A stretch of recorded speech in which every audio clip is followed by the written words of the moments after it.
Hola, mi gente. No, Saint, you don't like my music? What happened? What happened? Hola, mi gente. Welcome to another episode of On the Block with Jen. I'm YouTube's bad girl, so I hear. And your favorite devil's advocate, Jen. How are you? Tonight's going to be spicy again. A back to back spicy. I hope your stomachs are ready for it. We got a lot of feedback from yesterday's show. I had my On the Block with Jen All Stars up here on the panel, and it got spicy. There was a lot of back and forth. I tried to pick the most controversial topics of today. And it turned out a lot of people had some conflicts. They were conflicted about the topics. Got a lot of feedback after the show. I tell you guys all the time, come on up on the panel, okay? We are at equal opportunity, all right? You could come up with your gripes and your whining and your crying and your contradictions and your retorts and all that shit. You can come up long as you show your face, okay? We don't argue with avatars up here. So welcome, welcome, welcome, people. A special welcome to my new subbies. I got a lot of new subbies within the last 48 hours.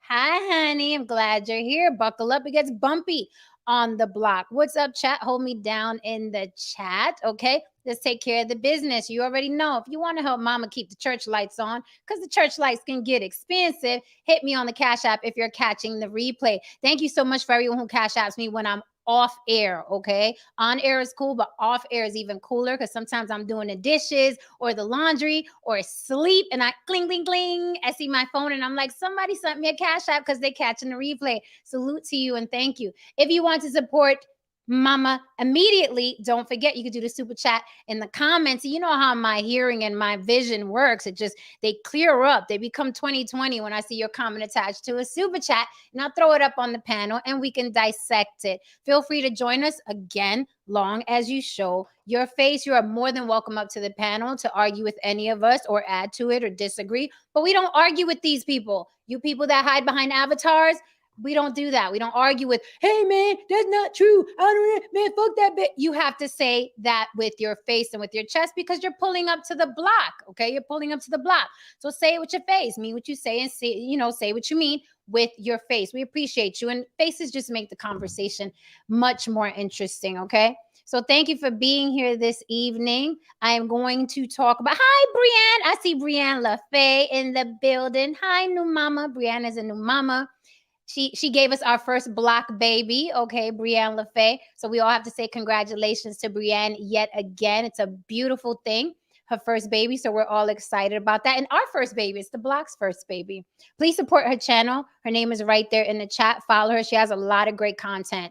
And it's like, it's the complete opposite of mine. But, we need all kinds of women to make the world go round. And she has great content as well, okay? You can show us all a little love. We can spread the love here. I see my guys in the chat. I'm going to drop the link early, get you on up here. We're not going to have a Haran tonight, unfortunately, but fortunately, because he's taking care of some family business. So, some days we're going to miss out. Some days we're not all going to be here at the same time. Life calls. I may be at a gig. I may not be able to be here some days. Okay, but life goes on and the show must go on because this is show business. What's tonight's topic, Jen? What's popping tonight? What's going on tonight, Jen? What's happening? I want to talk about this, you guys. Why are women blamed for single parent homes? Why are women blamed for single parent homes? Okay. Baby mama culture, right? Baby mama culture, right? According to Jason Whitlock. And we all know Jason Whitlock. I'm just learning about him. I've been looking at some of his content. What I saw, and you guys could correct me if I'm wrong, because you're probably way more familiar with Jason Whitlock than I am. But he looks like the male version of Candace Owens, just more unsightly, right? Candace Owens is cute. Love her or hate her, she's cute. Jason Whitlock just looks like he's one burger away from some hypertension tragedy. Okay, just saying, just call it like I see it. This is the block. We're going to call it like we see it. Okay. So I took a look at some of his content. I was like, oh, okay, I get his gist, right? I could pick up pretty quickly what people's gimmicks are.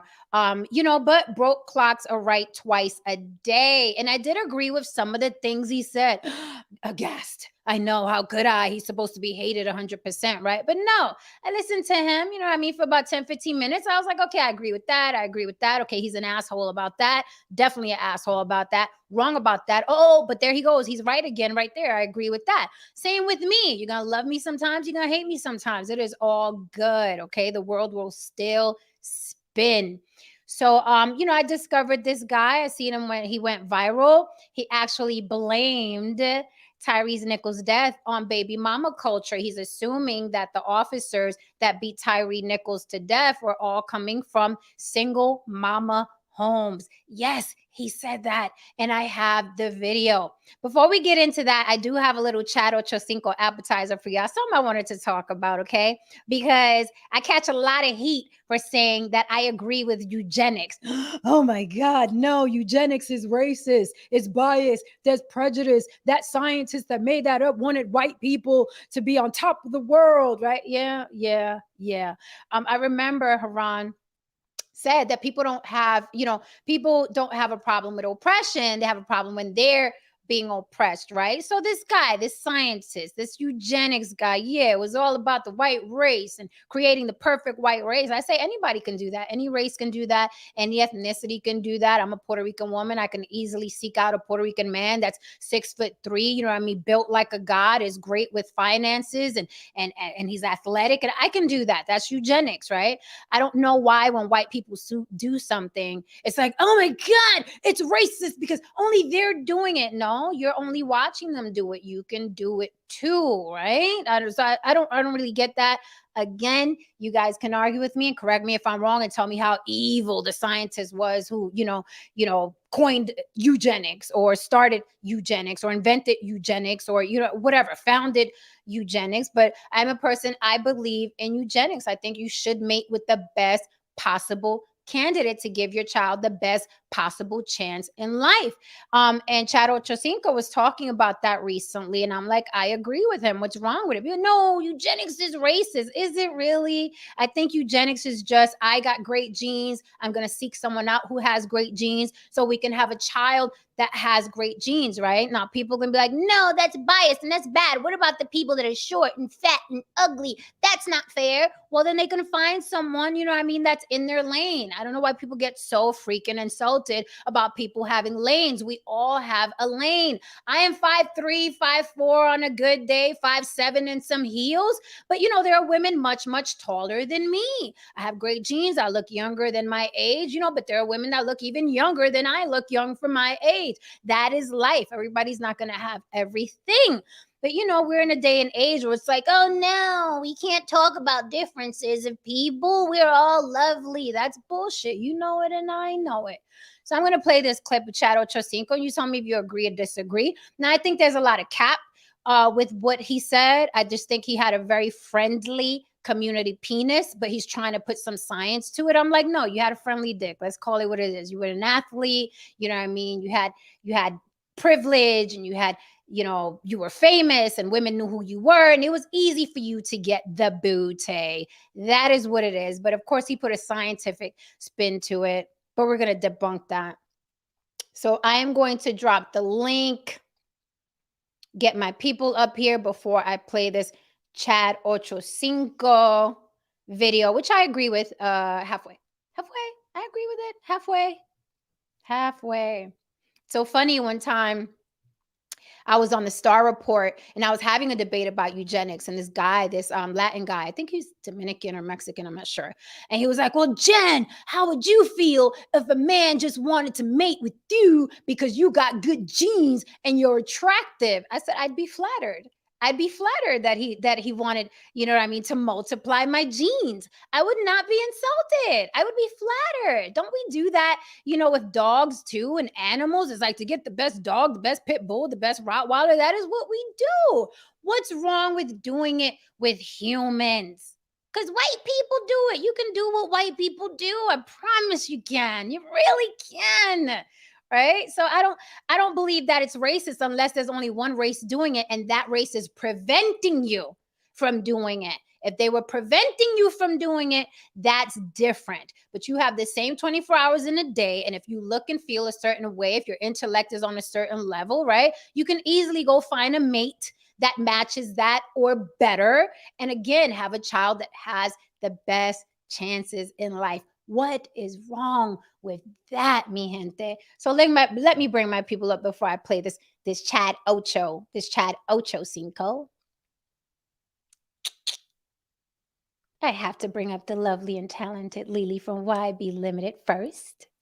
Hello, hello. How are you, darling? Good to see you. So we're not gonna have our people's Haran here today. He's absent. I know, like I'm bummed by that, but that's how life is. It is. The show must go on, and he knows. I'm sure he's watching. Right, and he knows he's loved. So absolutely. All right, so let's bring up Starbucks and Whole Foods. Oh wow! I told you we're being gentrified. How are you gentlemen doing today? Doing well, Lily. Thank you. Yeah. Good. Yeah, I'm doing well. Good to How are see you? Did you say you live in Atlanta? No, I used to live in Atlanta, but I live in Brooklyn. Okay, well, I'm sure you're probably familiar with Publix supermarkets, right? Every time I go, I have to have a chicken tender sandwich from Publix. That's my requirement for going to Atlanta, and I'm there like twice a month, so I have to get one. So you were talking about gentrifying. It's like if a Publix, Starbucks, now they're saying Starbucks, but if a Publix comes into your neighborhood, you've made it. Yep. You've made it. Yeah. Yeah, they took one out of my neighborhood. That's when I knew I had to leave. Wait, help me out, guys. Why a Publix? Why not like a Dean and DeLuca? Why a Publix? Well, it's think of Publix. I don't know. Do you know the chain, the grocery store chain, Jen? Yes, Publix. Okay. Yeah. All right. So you know how they are. They're kind of like mid-tier, right? And so basically, I talked to a real estate consultant one time, and he said Publix only goes to neighborhoods where I think the multiple is twice, where the income is like twice the average or something like that. In other words, they know going in that the people in the surrounding area, they got enough money to come there to make the store work, basically. Okay, that makes sense. All right, so we'll never see a Dean and DeLuca in the South Bronx then, since you explained it that way. All right, never mind. Never mind. Moving on. I've been to Publix, but I was in Miami at a hotel, so it was kind of like in that area. Yeah. Right. It wasn't so much residential. Interesting. I didn't know that. I saw Publix and I went in and I shopped. Because you want to get munchies when you're staying in a hotel for a while, and I didn't know it was like a fancier supermarket at all. I was just like, oh, it's a supermarket. Yeah, they're kind of expensive. Like Whole Foods. Really? Yeah, they're like a step. They almost Whole Foods. They're almost whole wallet. That's what I call Whole Foods. Yeah. Oh wow. All right, I didn't know that. Good to know. Good. Because honey, Publix came through my neighborhood and snatched that damn thing right up out of there. They said, no, y'all done stole one too many items for one too many packs of steak for me. That's it. Yeah. Well, I'm like, some places you go shop and the stuff that they have locked down or chained up is just mind blowing. I'm like, the detergent? You put a chain through the detergent handles? Where am I right now? No, did you see the lady who got the lady with millions of dollars of chicken wings? Yeah, I saw that. Oh my goodness. Stole millions of dollars of chicken wings. Yeah. Yeah, this is serious. I mean, I told you these inflation prices got me looking at OnlyFans like, well, baby. Yeah. I'm just saying. Yeah, I'm gonna be headed to OnlyFans soon. Don't even everybody. These toes right on I'm up. like, it's funny. No, people have been asking me like, you have an OnlyFans? I'm like, I don't understand the science of it yet, right? Because I'm like, and on OnlyFans, and I haven't visited to see the accounts, but I'm like, can't you just screenshot a picture in OnlyFans? That's why I don't get the science to it. Let's say if I get like, if I take a picture and just cover my nipples, why can't someone screenshot it and then share it to a group? That's why it's kind of like you got to get. I guess you got to get a fan base up before you do any of that. Yes. You got to tease them. Okay, that makes sense. Will Instagram allow pornography, Jen? No, but but Twitter Twitter does. does. So people Twitter. use Twitter Ooh. to build their fan base, and then they take them over to OnlyFans. Well, that explains. One day, if y'all get into BDSM, I'll talk about the femdom that I hooked up with. Well, that's we're doing tomorrow. that. That's tomorrow. tomorrow. That's Freaky Friday tomorrow. All right. That's Yeah. literally tomorrow's subject. So that's interesting. You right on time, You're Georgia right on Porgy time, Pudding yeah. Pie. That's awesome. Yeah, we're gonna get into that mañana. Are we coming in our Dom outfits, Lily? You better know it. Okay, then. I'm gonna be latex from head to toe. Well, not head, but like from neck to ankle. I'll be latex. How tall are you, Lily? 5'9". 5'9". Okay, yeah. Do you do any modeling? That's what I do for a living. That is what you do for a living. Yeah. So like the girls that are in high school. That's where I learned this is girls like 5'8" up. They love that. It's like and so. I don't know why, but it's just the way it is. So. Jen's 5'2" and she loves it. Do not say 5'2", sir. Do not 5'4". Well, Jen, if you model, how do they position you with taller women in the group, or do they just pick you with women about your same height? I do commercial modeling, which is different from fashion modeling. So I'm this girl. When's the last time you used Clorox wipes? Well, let me tell you, we have a deal this week. I'm that girl. I'm not the, fashion model. I'm a commercial model. I do a lot of commercial. But truth be told, Jen, I'm more of a commercial model because I fought for that. I didn't want to be a fashion model. I'm like, I do fashion when I go to the grocery store. That's listen. I gotta start Publix. Right. I gotta get my retirement, my coins up, and commercial model pays better. Like I get, residuals and things like that. As opposed to fashion model. Fashion modeling doesn't pay unless you're like unless you're top, like a I see. A 0.1%. Okay. So I could, and anybody, let me tell you something. Anybody can get in where they fit in. Like George, you can be on TV selling some shit. No, saying you could be on TV selling some shit if you just get with a commercial agent. Yeah. So I get in where I fit in because I am shorter than, the taller models. And every commercial I've done, it's commercial shit. It's like, I'm going in to get a loan. I'm the girl at the bank. Or I'm the girl at the hospital having the baby. Like, that type of thing. And I'll tell you what, it's only happened. I've never I haven't really been in done a lot of commercials. I want to, I just haven't really put effort into it. But, like Erica's been in one insurance. I saw it. Insurance. No. I'm talking about an insurance commercial out of New York that was nationwide and printed on magazines. So nice. like SAG, great. Nice. And I mean, for a good year and a half, we'd be like, oh, the gift that keeps on giving. Yep. Nice little check came out. Yep. Oh yes, $1,000. I'm like, oh, nice. Yep. All right. Those national commercials keep a girl good. Yeah. Living in New York City by yourself. Whew. I'm not. Yes, okay. Brienne. Yes, Brienne. Please come up, Mama. We'll be here. I see Dwayne Rhodes. Dwayne Rhodes is going in on my eugenics comment. Dwayne Rhodes, you are more than welcome to come up on the panel, long as you're gonna say it with your face. I got to go to the Sun School. Hopefully, it won't be that long. But I do want to say something. Hopefully, I think you should be on by the time I get back. I hope this meeting's not that long. But okay.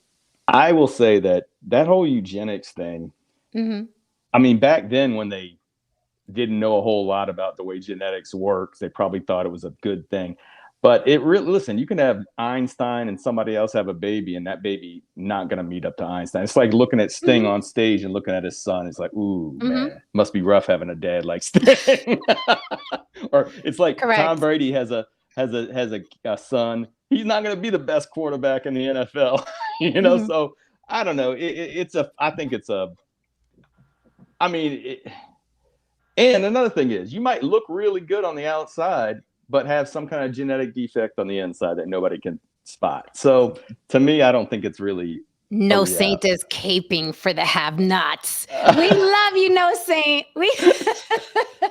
Well, no, because we talked about this yesterday.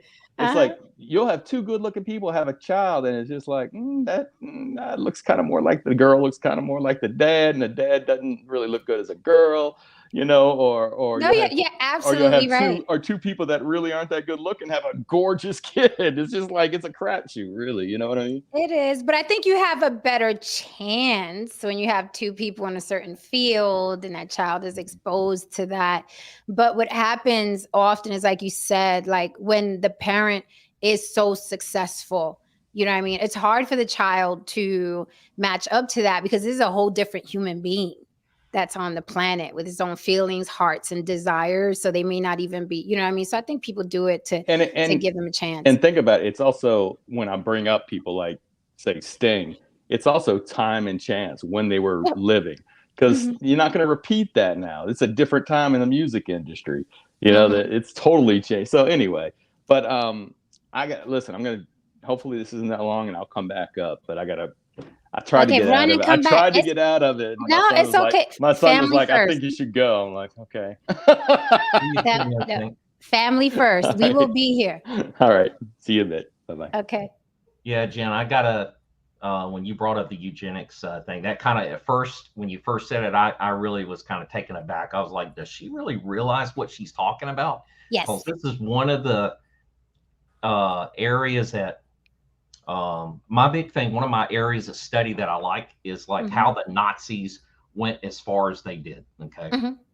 And one of the things that the principles they built on, they took the American concept of eugenics and helping build their super race, right? And you alluded to that. But then, like anything else, as you were talking, my question is for you: do you really, are you really a fan of state-sponsored eugenics? In other words, they determine that George is bad. He's just bad for the gene pool. We're going to sterilize him. So you can't procreate. And are you a fan of that or? No, it's exactly what I said. Usually what I mean and feel I say, right? So if you didn't hear me say it, probably no. Okay.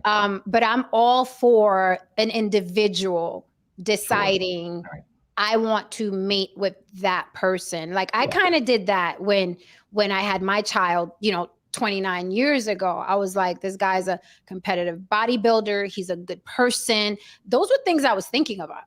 Right? I think most people do. Yeah, I think when they're planning on having a child with that person. Yeah, thank you. That's an excellent point, Lily, because I always say most people, they want to have sex. They don't want children, and they don't want children to come out of that situation. Him and I were literally like, we have to see what we look like in a little human being. Right. And we wanted her. We planned for her. Well, we didn't know if it was going to be a boy or a girl, but we planned for it. And I think that's different than the majority of people who it's like, oops, oh, damn.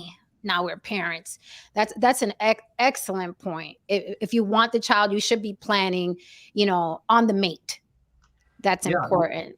Yeah. Well, I think what you're talking about there is like, and we're going to eventually get here is where, the concept of boutique babies, right? They already have it. Yeah, they have. They do. That's already a thing. Wow. Yeah. Where have I been, right? You can even pick the sex now. You can pick the sex now. And then what do you think about changing, I know, well, I'm getting way off on a tangent here. We're talking about baby mamas, but on where's the ethical line where you say, I'll just go ahead and say it. If you knew it, let's just say they discover the gay gene, whatever, and some couple says, I don't want my son or daughter to be gay. And they've got that. And I go cut that out. And interesting. Yeah, these are things like that can happen. And I'm like, boy, that's well, you know what? I feel the same. I feel that way about people. I know quite a few people who are born intersex. And what happens is it's kind of the same thing because at birth, the parent decides which sex that child is going to live their life as, and then they put them on hormone blockers so that the other sex doesn't peek through as they're grown, and to me I feel like that's unfair. I feel like that's totally unfair because the ones that I know, they wish that their parent would have just let them be. Yeah. Right. Yeah, and then it can also work in the other direction. Like if like I did my 23andMe thing, and believe it or not, I've got like the kind of muscles that for power lifters and stuff like that. So if I wanted like an auto, strong, pick those genes out and all that, and then boom, So there's some, and obviously people would use it then for also like diseases. If you got a predisposition for heart disease, Right. you can get rid of that. So I think there needs to be a lot of Jen on the block type of discussions about that before we go dive off into that. That's just me. So that's great. I mean, that because those are the things that can happen, right? Those are the things that can happen. Anything that can be used for good can also be corrupted. Yeah. Right. But when women go to a sperm bank, they don't say, "Hey, give me anything you got behind that counter." They say, "Who is the doctor?" Right? Who is the attorney? Give me that. So it's kind of like we practice it now. It's an advanced form of hypergamy 10.0, I guess. I love it. It is. These are great points. See, you guys opened my eyes to different things.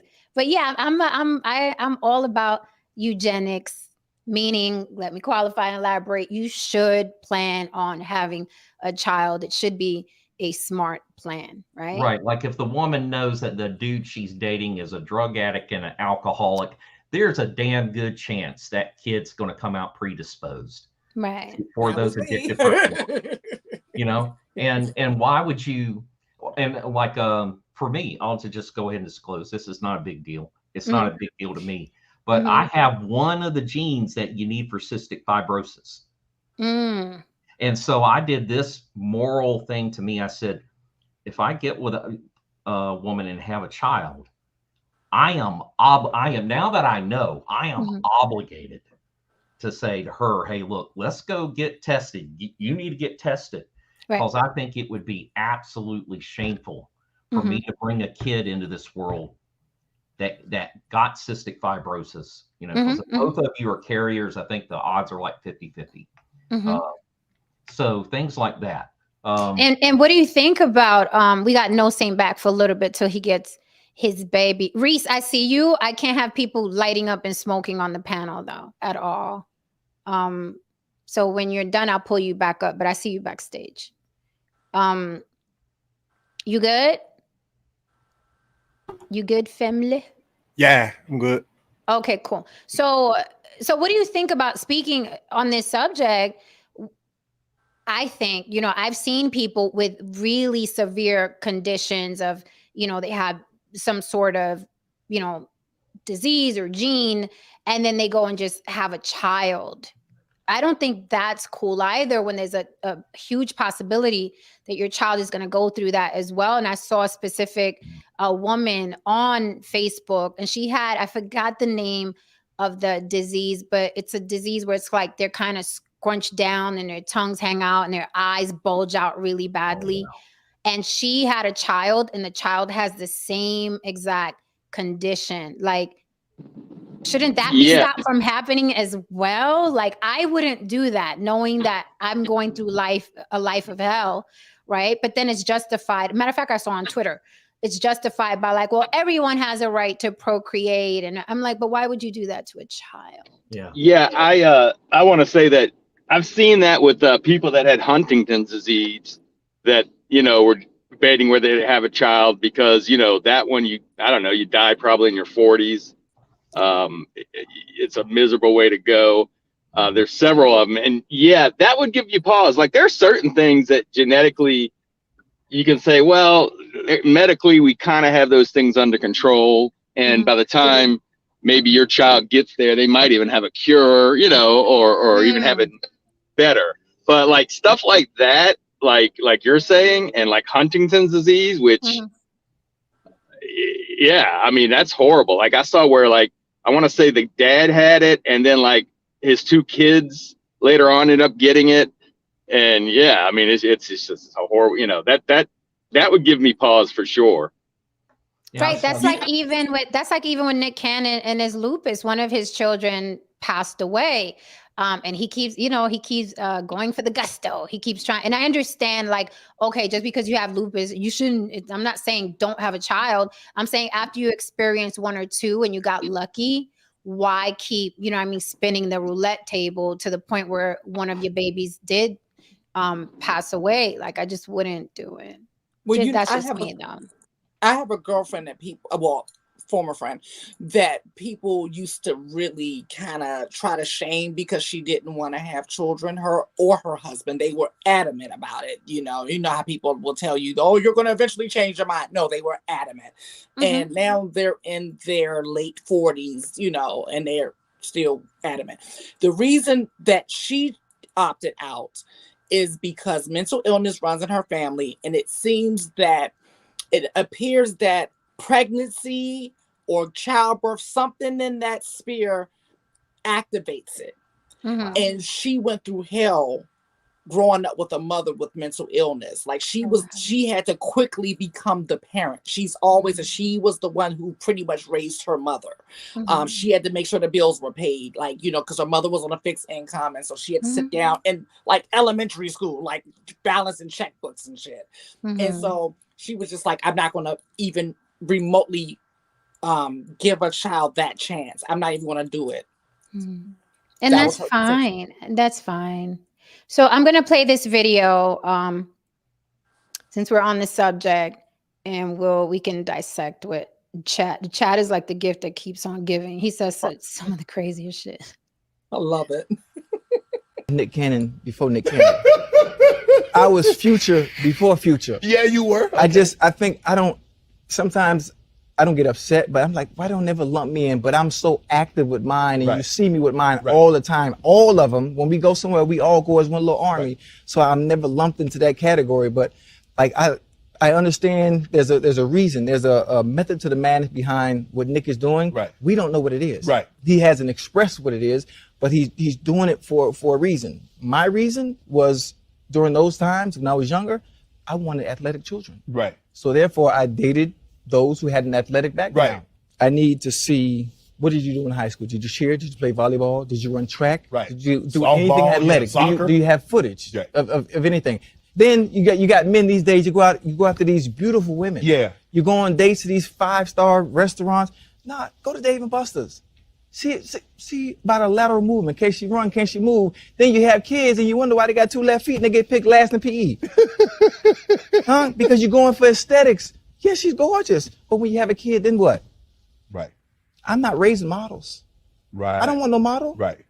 I don't care how fine you are. Can you run the 40? How is your lateral movement? Can you jump?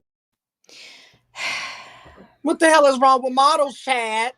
And there's so many contradictions in what he says. I don't know how regarding, breeding well. I'm just going to say breeding for lack of a better term. I'm just going to say breeding well. What does her preferring or accepting Dave & Buster's have to do with her accepting the finer things in life? I don't get the connection. I think he was talking about the activity aspect of Dave & Buster. Yeah, that's what he was talking about, is that Dave & Buster's, they have a lot of moving around and games and things like that. Oh, so that's where he checks his mates. Okay, I get it. The problem I have with what he's saying is, I get it. Like if he gets married or has babies with another athletic person, there's a pretty good chance your kid's going to be pretty athletic. But that doesn't mean, and there's a better chance that he could make a living out of it, but it's not a guarantee, and it's not a guarantee that child's even going to want to do that. So he kind of narrows it down to, I want to have athletes that can make a living, which is kind of sad because there's many other careers out there that you could have your kids strive to do. You know what I mean? Yes. But I mean, it does give him an extra chance, but I just thought it was kind of, I don't know, sad.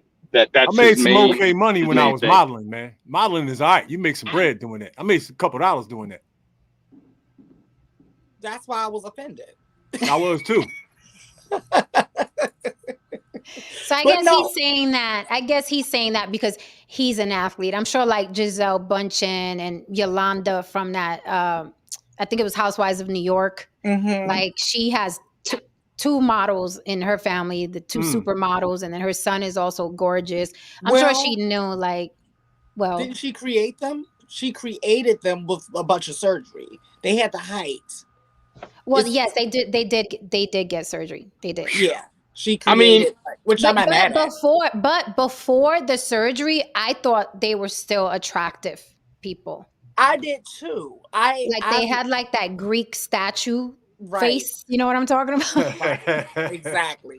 I thought they were interesting looking, but they went more European with the thinner nose and the cat eye, that type crap.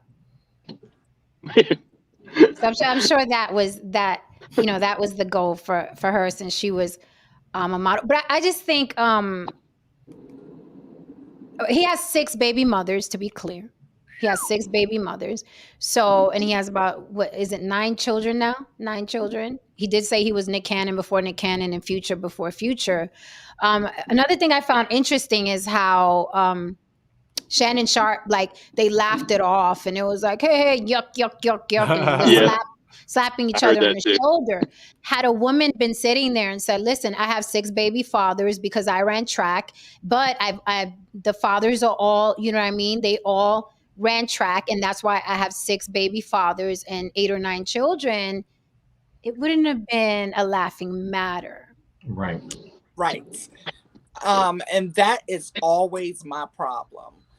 If the tables were turned and this was Keke Wyatt, because they go in on Keke Wyatt. Why? Because she has 10 or 11 children. I think 11. Wow, I didn't know that. But she's had 2 husbands. Mm-hmm. I think she's on her 3rd husband. Didn't Erykah Badu do something like that? Yep, Erykah Badu as well. Right. And so the thing is, it's the hypocrisy for me. Mm-hmm. It is the double standards for me. It's a lot of things for me when it comes to Chad. First of all, the fact that because he was serious about not being upset about not being lumped in with Future. Why y'all not talking about me? Right. That was. Yeah. It's like a badge. It's a badge of honor to be a man that uses his penis with abandon. No. Right. No, Reese? No, it's not a badge of honor. But that's how he sees it. He's claiming I was that before Nick Cannon and I was that before Future, but nobody's talking about me. Right. That was cringy. Oh, he feels like he's been left out of the conversation. He's always he missed out on some praise. He has his mind is working backwards. No, he's always because he played in Cincinnati. He's always had that little city mentality. Why does New York get all the attention? I live here. You know what I mean? He's always had that because he's always been in a small market, and he always felt like he never got. He got overlooked or whatever. I don't know if that has anything to do with what he said, but that's why his antics in Cincinnati, he would always do all kinds of crazy stuff on the field to get seen on ESPN. Right. Is he short? You're right. He gives me short man syndrome. No, he's not short. No, He's not. He gives me short man syndrome for some reason. He always there ain't a whole lot of short athletes in the world. You're not talking soccer here. Yeah. Well, I'm gonna get his height right now. Let's see. He's probably 6'2". 6'1". Yeah, it's probably 6'2", 6'1", 6'2". Maybe he's short in his spirit. Maybe it's a short soul. Lily, what I heard one time, me and this black dudes, it was a really great conversation. It was one of the on the block Jen kind of conversations. And we were talking about cultural values and all this stuff. And he told me that, and it makes sense, because I asked him about all this, about the high fatherless rate in Black community, and all that. Where's that coming from? And he said he believed it's a holdover from slavery. And he said that this is what he said. I don't, it's plausible. I can see it happening. Is that the slave owner would, slaves were about $30,000 way back then. So they weren't, they weren't. Hey, real quick, before he gets in trouble, I'm going to go to this meeting. All right. I'll see you a little bit. Wish me luck. Okay. Good luck. Yeah. Did you just say that slaves were $30,000? Yeah. That's the equivalent to having a Ferrari back then. Yeah, or it's the whole inhumanity with that's a whole nother thing. But anyway, getting to the point, he said that like what they did, the slave owners would do, he would take like the biggest black dude that was the strongest, the fastest, whatever, and he would like breed him with these women, and it was kind of like seen as a badge of honor for him, because he's like, because he would get fed, he'd get taken care of, he got better conditions, all this. And so he's theorized that a cultural from out of that came this real machismo type thing for black men, that you spread your seed far and wide, man. That's because you're being a man or whatever. And so that's kind of like how, I know there's like holes in that theory, but that's what he told me. Well, I think that's I've said things like that before, as far as like the size of certain athletes and the size of certain women. And I joke about it with my friends, and I'm like, that's some good breeding right there. You know what I mean? When you see a woman like Serena Williams, you're like, well, damn, you know what I mean? How did that happen? A lot of things carried over from slavery. But as far as like, I am man, hear me roar, beat in my chest, look at this seed I spread, I think that's a male thing. In general, I think that's a male thing. There were empires where kings had many wives and many children. Oh yeah, so you're right about that. Yeah, I think it's a male thing, but yes, also, I mean, two things can be true. There are a lot of things that carried over from slavery, unfortunately, and a lot of them are bullshit, and they're really bad. Well, if you look at poor white populations too, you have the same thing. Okay. So there is a racial element to this thing too. What do you mean the same thing? What's the same thing? What same thing? The dude's not, single mamas, dude walks out, doesn't pay child support, doesn't do anything, that kind of thing. That does exist. Absolutely. Oh yeah. And the one thing I'm going to say, this is probably maybe my first controversial thing here, is if we're talking about who gets blamed. I remember your first post was kind of like, why are they villainized? Well, I'm going to call it 51-49. 51 on the woman, 49 on the man. And here's why. Oh, you want to fight tonight, George. I know. I'm like, where's my gloves? Where's my boxing gloves? Her legs. She controls the bedroom. All things being equal, she controls the bedroom. And so that's why I say she gets 51%, right? It takes two to tango, and all that. But that, I think if damn, there's another thing I think about now. This is on both of them. There's different sexual options, right? I know this is family hour, so to speak. So I don't want to go. Y'all know, but what I'm talking about. But I think for a woman, that it's like slightly on her side. She shuts that off. There's no surprises, and birth control, that kind of thing. Now on the dude side, now I'm going to say this before you guys put me on the cross here. I'm here with the nail. Right. Is the dudes, I got the thorns. These dudes that don't pay child support and walk out on their kid and walk out on them, I think their asses either should be in jail or they should be in the military working, paying for that, instead of making the rest of society take care of that woman. Now I'm really hard about that, because ultimately my dad told me one of the things he told me, he said, boy, if you get her pregnant, you're going to get a job and you're going to take care of her. And I don't care if you got to work 2 or 3 jobs. And guess what? You're moving out of here and you're going to take care of her. It basically, the point he was trying to make to me is, if you're going to play grown up, then you're going to step, as he used to say, you're going to step into a man's world. Well, you better be prepared to take on the responsibility that goes with it.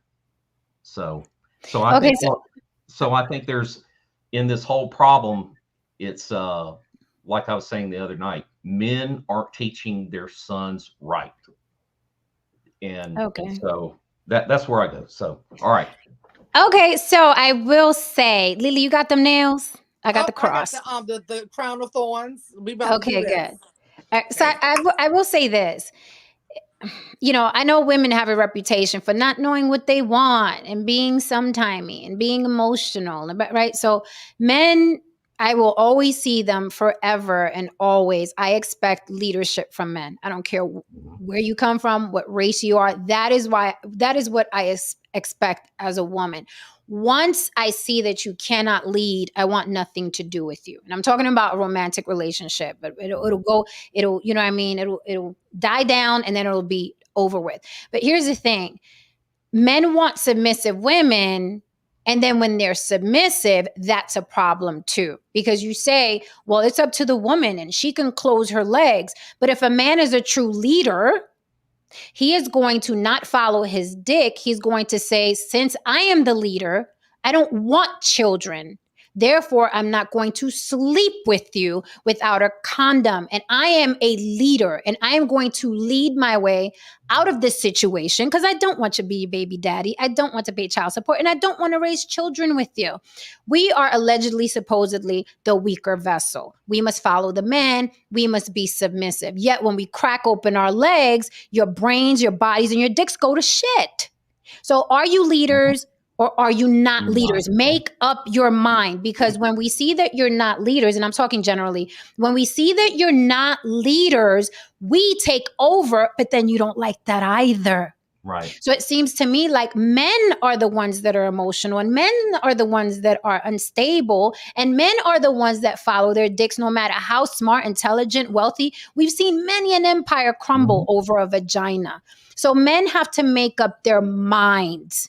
Are you going to be the submissive or are you going to be the leader? Because when we submit, it's wrong. When we become leaders, it's wrong. What do you want? And now that we're in 2023, we are seeing a lot of men, okay, are now out of the closet. And we're seeing how emotional and unstable men are. Whereas before social media, you guys got to hide behind the bravado and I'm a man. Listen, the powers that be gave you social media. Now men are online crying and whining and bitching worse than women at hair salons. Way worse. But I'll pass the mic. Oh my God, Jen, I feel like you were in my phone this morning. Looking at one of my conversations that I was having, carrying over from last night's conversation about being submissive. A couple of men were like totally triggered. And one of them I was very surprised by because, like you said, it comes off as very emotionally, stable and stuff like that. And I'm like, okay, if you have a discrepancy, number one, Jen said a million times, you can come on and say what you got to say on the block with us. That's number one. Number two, you could be like these great people in the chat and say what you got to say in the chat, and because we are open to debate it. But that was the point that I was making. About being submissive. It's like, which one is it? Because if you caught last night, something that I don't think anybody mentioned, right? We had Coco, who is totally pro submission. Yeah, I remember that. Yeah. Right. You have me that's kind of in the middle, and Jen's like, fuck you, right? So, but there was something that all of us had in common. And what that is that we all had experiences, negative experiences of just blindly being submissive to a man that didn't prove that he was a leader, right? He didn't, like, being submissive is kind of like vulnerability to me. My vulnerability has to be earned. I'm not just saying, right, hey, you have a penis? Oh, let me submit. Like, let me just do everything. Let me do what the Bible says just because. No.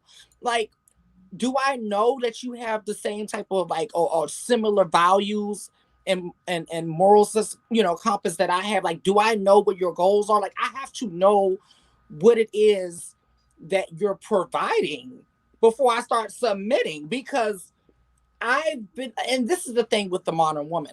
The modern woman can look around and see what she's built on her own without submitting. That's what makes it so difficult. Mm-hmm. Yeah. That I'll tell you what, both of you just gave a really good argument. And so I'm going to file that one away. I'm one of these. I'll come down on a position. I want y'all to understand this. It's like you give me a good argument, and I'll change. I'll modify my opinion. So that's and because I really feel strongly about leadership, that resonates with me. And so I'm like, maybe I'm moving that over there 51-49 the other way, or something. Don't move like it. So, but I still think, the thing, this is so nuanced. Very. It is, in a way it's not. But I think all of us will agree somewhere along. I think the stigma of number one, like when my mother, she's 77 now, but during my mother's time, she graduated high school at 63 or something like that. Girl got pregnant. That was bad news. It was bad news. And the dude who got her pregnant, now I'll admit, he wasn't held in the same category, and I'm not saying that was right, but he wasn't looked at too good either. And he was expected to take care of that kid. And so I guess what I'm trying to say is somewhere along the line in our society, we have just dropped the ball on that. I don't know if you want to blame it on the sexual revolution in the 1960s, you want to blame it on feminism, you want to blame it on the pill, whatever. But somewhere along the line, we dropped those values. And I think we need to get back to it. That's just me. So. I want to welcome. Can you guys hear me? Yeah, Jen. Can you hear me? Haran needs the link. Okay, I want to address something Don said really quickly before we welcome Tez. Hello, Tez. What's going on, Jane? What's up? So Don, here again, you guys can hear me okay? Because I was having a lot of static in my headphones. Yeah, we hear you good. Okay, yay. Thank you. So Don, so again, Don is choosing violence tonight. He's trying to get cut early.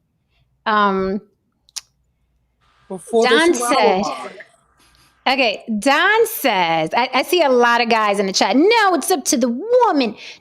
No, she should be on birth control. She's the one that's going to carry the baby. I'm hearing all of that. And you men are going to be the ones that are going to be dragged into court for child support. Right. Don Jen, says, you agree that women hold on, Reese, hold on, 90% Reese, hold on. Let me just get to this and then I'll pass the mic. Go ahead. My bad. Okay, Don said, so a woman needs a man to lead her to take her birth control. My answer is yes, but let me elaborate, okay? If a man does not want to have a child with said woman, why is he putting his seed in her hands? If I am a man, let's just do logic, common sense, basic common sense. If I am a man and I am sleeping with a woman and I'm looking at her like, I don't want this woman to be the child of my mother. I don't know if she's fucking around with the birth control pill. Sometimes she says she's on it. Sometimes she says she's on it. I don't give a damn. I don't trust this woman like that. I am not going to skeet in her raw. There are many men, many men who use condoms because they do not want to impregnate women. So are you guys slow? Are you like the runts of the litter? Why is it that there are men out here that don't want to get women pregnant and don't do it, but the rest of you runts are insisting that birth control is her issue?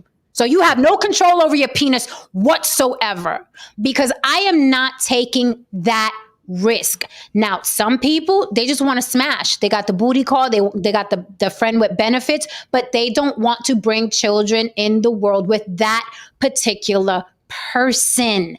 Okay. It is 50-50. To me, it's not 49, 51, 64.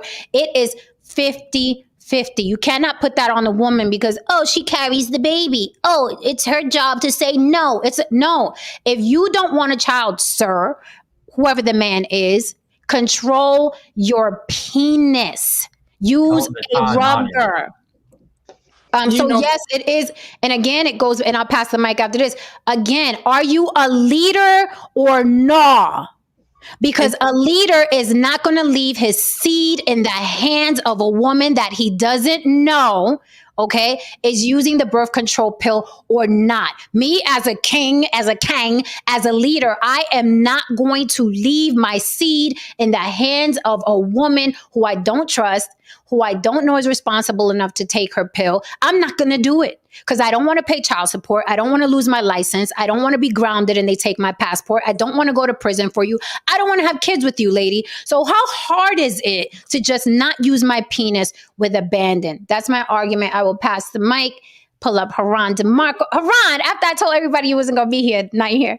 I stepped into the feed. Okay. And I heard a couple of things. I was like, yo, give me just 5 or 10 minutes. Thank you for the super chat, Don. I'm going to just say a couple of things and then I'm going to leave. We're listening. We are listening. Okay, first of all, the main thing that we need to do is that on both sides of the fence, we need to get away from the stigma that keeps us basically in a state of bias. Number one, men aren't inherently bad. Women aren't inherently good. That's the first thing. Number two, every baby mama ain't somebody who's a monster who threw the man out of the home. You know what I mean? Another thing, every man wasn't emasculated and he wasn't victimized, so on and so forth. No, a lot left freely. A lot didn't even show up to the hospital. That's another thing. And the last and final thing. This gentleman, the white gentleman, Caucasian gentleman, Georgie Porgy. As a disclaimer, this is in no attack on you. You know what I mean? I actually agree with a number of the points that you made earlier that you said. Mm-hmm. Now, here's the thing. If I said the exact same thing that white man said, you motherfuckers in the chat would have came for me. What specifically? Because he said a lot. He was saying a number of things. He was saying a lot of the buck breeding. He was talking about a number of things that a number of black people had told him. I'm not going to get into things specifically because I don't have any time. But here's the point here. Here's the overall point. If I got into the same diatribe and said the same things, you dudes would have came for me. Black women are correct. When a white man is in the room, you motherfuckers behave. Shots fired at the chat. Shots fired at the chat. You really behave. And I went through the chat to see as he was talking, to see if anybody even added him, said anything. Not one thing. You motherfuckers love coming for Haran though. Hey, but the women up here were ready with the crucifixion. But that's just the whole thing though. That's just the whole thing. That's another point I was making. The women showed up and said something about it, what he was saying. So again, here we go.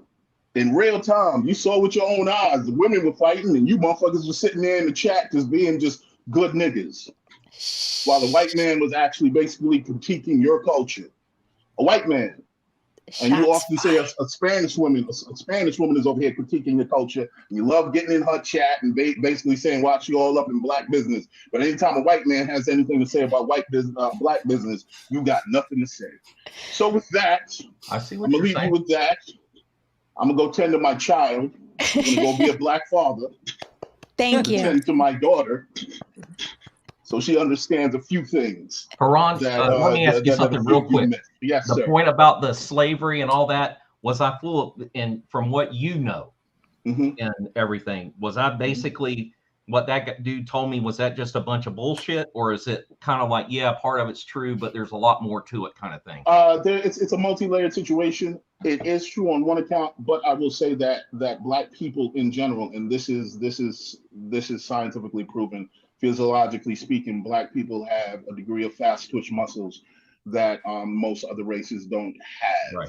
Right. Essentially, if your genetics, if you're black and your genetics are closer to West African genetics within that gene pool, yes, you are blessed with a high degree of metabolism. Yeah, well, look at the Nigerians.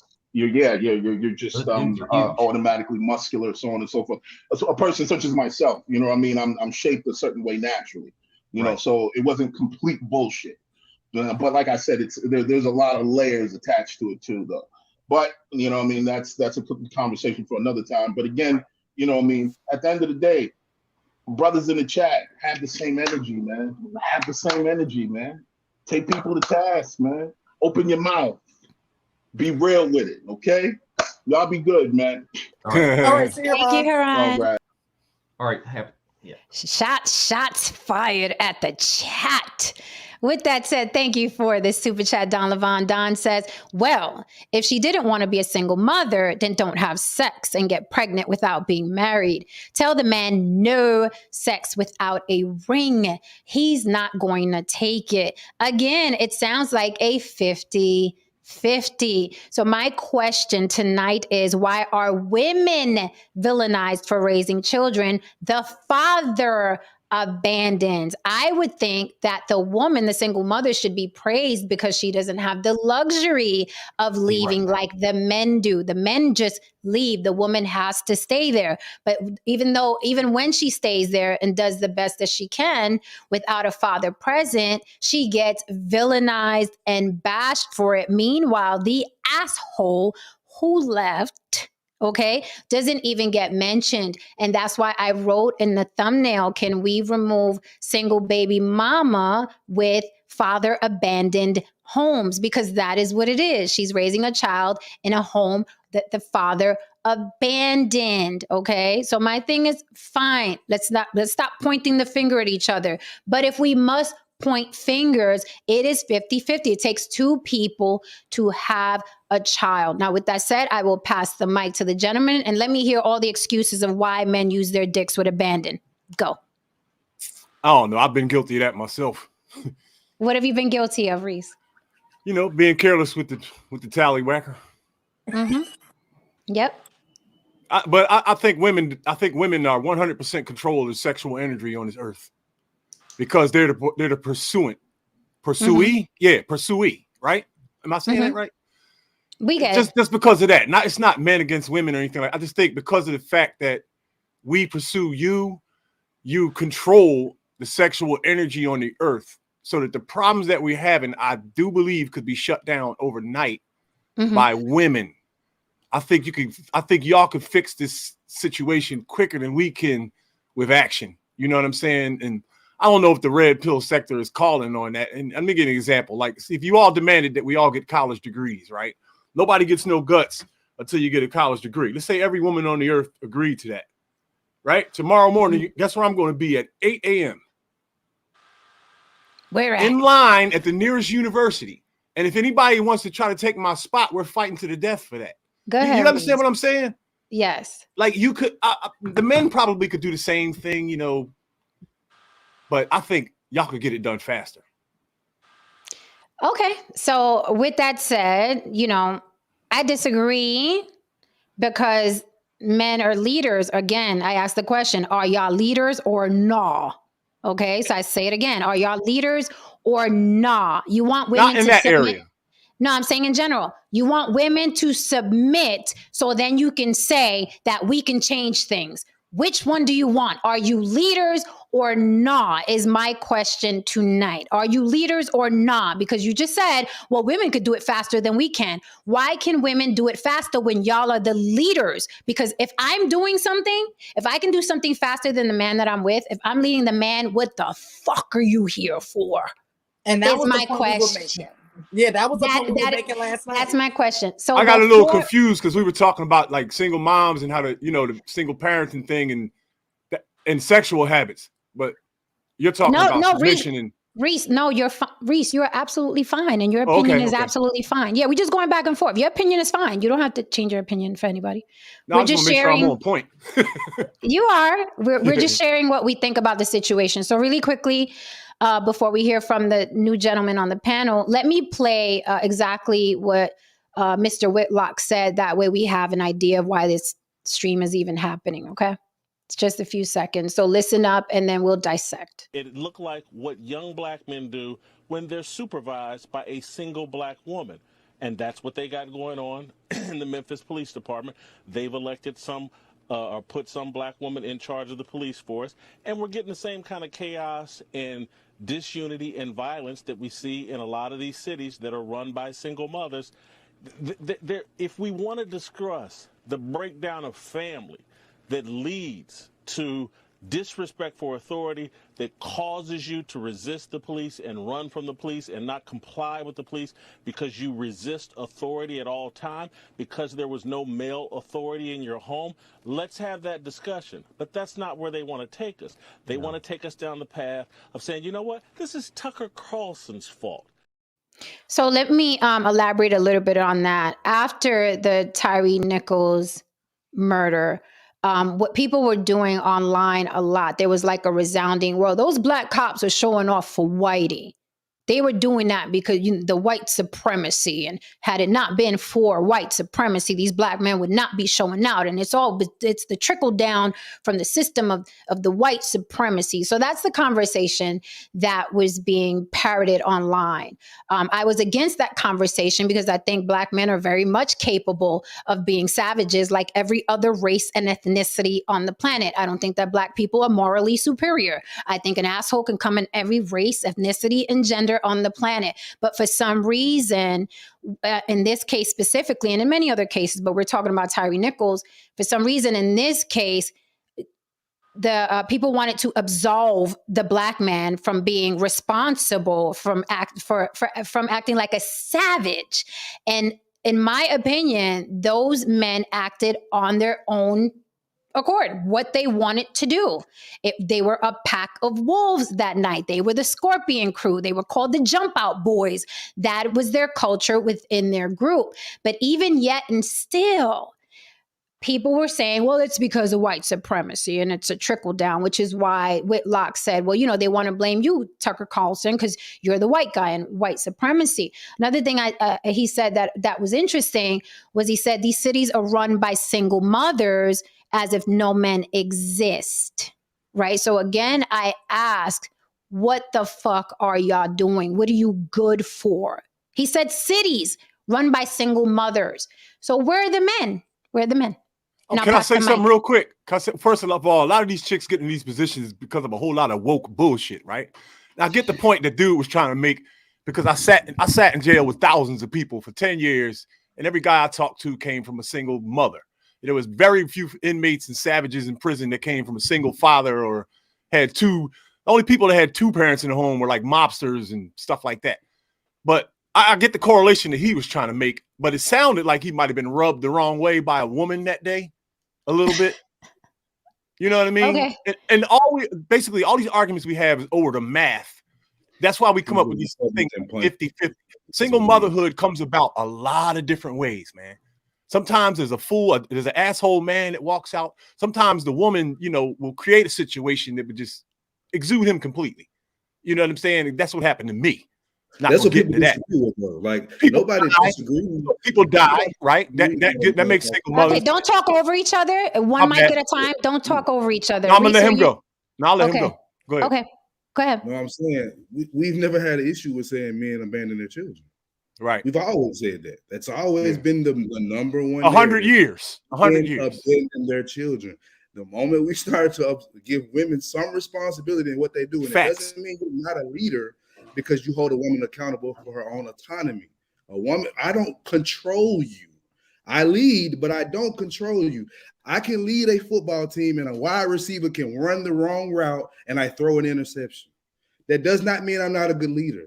You're not good at following instructions. That could also be the case.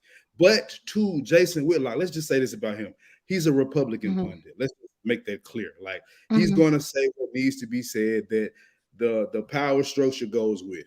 I don't 100% disagree with him, but the way he framed it, I mean, come on. I've seen this playbook 100 times. What's my boy name in California that ran for governor? What's his name? Anyway, whatever. He's Larry Elder's who you're talking about. Elder, like they're the same ilk. Okay, so we get what that's about. But to his point about the single mother, the cities being raised with single mothers, that is a fact. And I'm actually in the city where Tyree was gunned, beat down, right? Mm-hmm. And it's reminiscent of Rodney King, right? We've seen the Rodney King clips. Those were just white men, but they did damn near the same thing. And it's a policing problem. I'm not going to say white supremacy. I'm saying it's a policing problem. It's too much. it's too much. I'm trying to be this big, powerful man versus just controlling the situation. I will say masculinity has been only shown one way, especially for Black men. That's aggression. Masculinity is not showed in the way of controlling a situation, being more thoughtful in what you do, being more resounding in what you do, not just yelling, screaming, beating my chest. I'm a man, do what the fuck I say. That's been the narrative of what masculinity is. What Jason should have said was we don't have enough men doing that. And that's what he was talking about, men being overly emotional. Those guys doing what they're doing, overly emotional. He looking at it from a Black man's perspective because that's where we come from. I've seen too many guys kill people overstepping on a shoe. Like this is where we come from. And then why do you resound that back to your mama? Because I heard my mama talking this crazy ass shit. I didn't hear my daddy talking like that. I didn't hear my uncles talking like that until the pressure was really up. But when it was I'm talking about everyday conversation, this bitch, that hoe this. That's what we heard it. So mama plays a factor in it. I'll just leave it at that for now. And I'll say as far as what George, I think that's his name. I'm sorry, brother. George. George. He mentioned the 5149. I agree 100% with that. It's impossible for me to get access to something that's not available. But why? So let me ask you this: why would you want access to something that's going to result in you paying child support if you don't want to pay child support? I mean, I'm talking about the access. Once you give me the access, ain't both people responsible for what happened after that? Yeah. Okay, so then it's 50-50. It's not 51-49. I wouldn't have been able to create that situation without you saying yes. Nothing can happen without women saying yes. But you also wouldn't have been able to if you didn't volunteer for it. She's not forcing you. Unprotected. Right. Unprotected.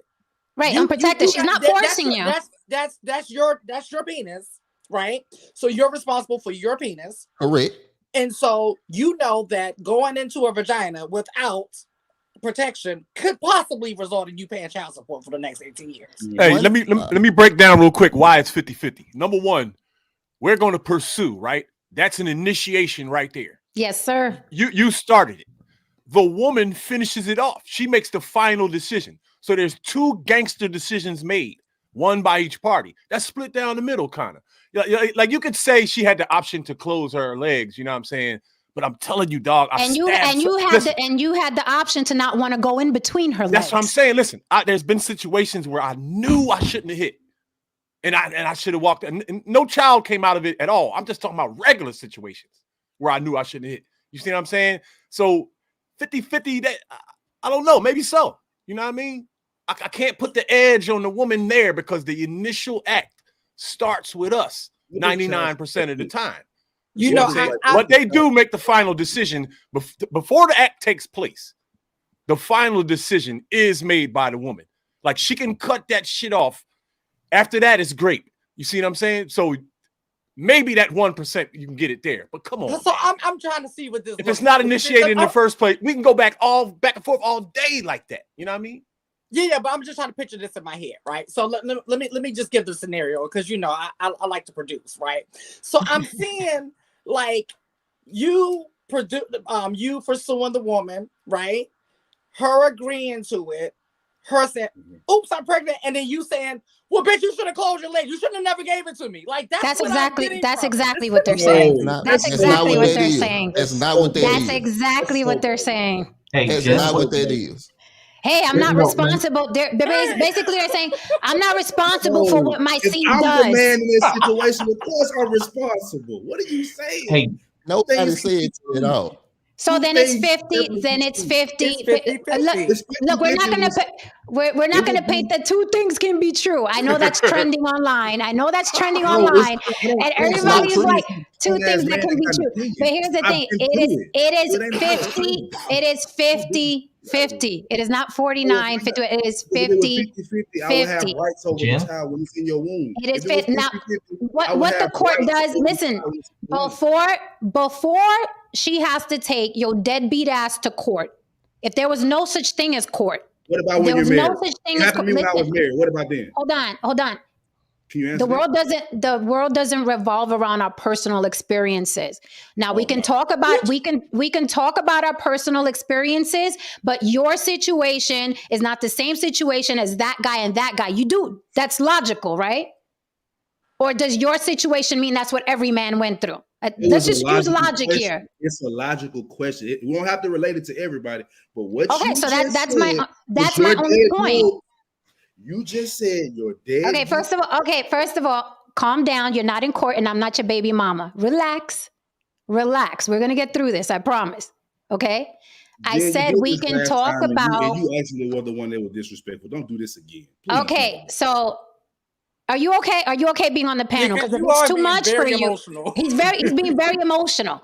And I'm like, I want you on the panel. I appreciate, wait, let me finish. I appreciate everyone's opinions, but let's not talk over each other. It is okay. I understand you can get triggered, but relájate, okay? I appreciate your opinion. I appreciate your opinion, but relax. What I'm saying is, yes, we're all talking from personal experiences or personal opinions. What I said was your opinion, okay, does not mean that it's his opinion, that experience, and what have you. My thing is, I stand on it's 50-50, okay? If I says it's 49-51, that is his business, that is his opinion. You'll have another opinion. That is all I am saying. It is 50-50 in my opinion, because you pursue the woman. She opens her legs. You can't well, you opened your legs to me. You wanted to be in between those legs. That's why I said it's 50-50. Okay, Jen, let me address something right quick. And like you said, you mentioned the fact of him being emotional, right? Now you know how you gave your example and said your deadbeat ass, whether you was talking to him or not. You just put all men in that category of being deadbeat men. No, only deadbeats. Right. Thank you, Lily. I wasn't speaking from a deadbeat perspective. I didn't say that. Okay. Where did that come from? Like that's like you said, I'm emotional. Fine, I'll take it, because I mean, y'all say y'all want men to show how we feel. So there you go. If you don't want it, don't deny it when you get it. Now here's that. Now here's the. Wait a minute. I'm not denying that you were emotional. And there's nothing wrong with being emotional. We've all gotten emotional up here. So I didn't say it as an insult. Y'all put it with a positive connotation. Come on, man. It wasn't. No, I didn't say. Okay. All right. Now you're making me pause too much to have this conversation. And now I'm feeling uncomfortable. Okay. I want to get through this conversation. All right. You are not in court. I am not your ex. Let's have this conversation. Okay. There's nothing wrong. There's nothing wrong with you being emotional. However, I'm going to point it out, just like people point it out when I'm being emotional. There's nothing wrong with men being emotional, but I'm going to call it out when I see it. That's it. That's all. Cool. We can have this conversation. Gotcha. So the reason I responded the way I did, because you threw out a word. You said deadbeat. If how are you in this situation if you didn't choose to be, okay, I was married and I had a child threatening to be aborted. Where was the 50-50 then? Well, that's after the fact. No, it's not. It's the fact that I put a child in you. I no longer have a right. I was a married man. Now the Pookie and Ray Ray, nutting women all over the country. Like I was doing what you're supposed to do as a man. Where was the 50-50 in that?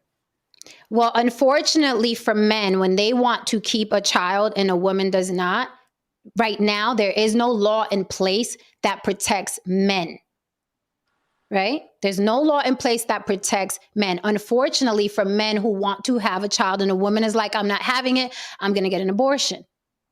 But that's after the initial 50-50, how the child got here. This is nuanced. This is very, very nuanced. This isn't a one size fits all. It is nuanced. After that, no, you don't have control of whether or not she has that child. Right. We're talking about what happens up until the part where we got an embryo, right? Yes. Okay. We're talking about prior to. Now, of course, there are men out there, even if it's rare, there are men out there that don't want women to abort, and women are like, well, I'm going to abort anyway. There aren't any laws in place to protect men from that situation, unfortunately. Yeah, after the embryo, 50-50 is out the window. Yeah. That's one thing I really admire about my brother. I remember, because my brother, I think he was 34, 35 before he had his first kid. And the whole time he always said, I do not want to have a baby mother. I want a wife. I want to raise my child with my wife. And that's what he did. He waited, and he knew that he played that part, and that it couldn't happen if he didn't do his part. Right. Oh my God, Brianne's holding the baby. I didn't even notice. How precious. Oh my gosh. Oh. That's our black baby. Yo, that's a real live midget, man. That baby ain't even a month. Nope. Only a few days. This is Bunny. We nicknamed her Bunny. So the black bunny baby. Hi, Bunny. Oh my God, Mama. She's sleeping. And you're still glowing. Yes, you Still are. sweating. Little girl. Yeah, that's a little girl. It's a pink cat. Pink cat. Thank you. It's Let's a show the little black girl. baby real quick. Yay. Yes. Congratulations to you and the hubby. I love it. That's our first black baby. That's a big deal. See, Yeah, good things. those good are real things. contractions I was having. I think Dame saw it. I was actually having practice contractions. Went in 2 days or 3 days after that. So yeah, it was real. Oh my what goodness. was happening? How exciting. I'm so I happy. am See, married. Happily married 4 years. good things can happen. See, when two people get together and make love, good things can happen too. It's not all dark and ugly. So congratulations. Very much so. Very happy. I see. Bunny. Okay, so someone said in the chat, moving the goalpost, right? And then they said, hold on, because I want to grab this before anybody jumps in. Someone said in the chat, moving the goalpost, and I saw something else about 50-50. Okay, and this comment, a woman can terminate the child with or without consulting the man. It's not 50-50. Okay, so let me reiterate. Okay, after the child is here, it is no longer 50-50 because the embryo is in her belly. I'm talking about prior to that embryo being in there, it is 50-50. So I'm not moving the goalpost. It is a fact that during the sex, it's 50-50. After, it is not 50-50 because the embryo grows in her belly. That's not moving the goalpost. That is a fact. Can I ask a question? Absolutely. Maybe I'm missing something. I'm very open to the fact that I'm missing something, right? Okay. So in this conversation, why are women blamed for single parent homes? Are you basing it off of what Jason Whitlock said, or is there something more that I'm missing? No, there's I mean, unless you've been under a rock, Jason Whitlock just said that the other day. Single mothers in this country have gotten a horrible rap for a long time, which is interesting when people say, well, we just started holding women accountable like 5 years ago. I heard that today on Facebook. On Facebook, a man it was just 5 years ago. So I don't know. I guess black women started being held accountable when Kevin Samuels hit the scene. I don't know. I know I've been hearing it since I was a very little girl. Okay. In the South Bronx, black women, the welfare queen, right? Black women have always been bashed for being single mothers, baby mamas, single baby mamas. It is echoed. It's been repeated. It's been parroted. So why men acting now like we just started holding women accountable?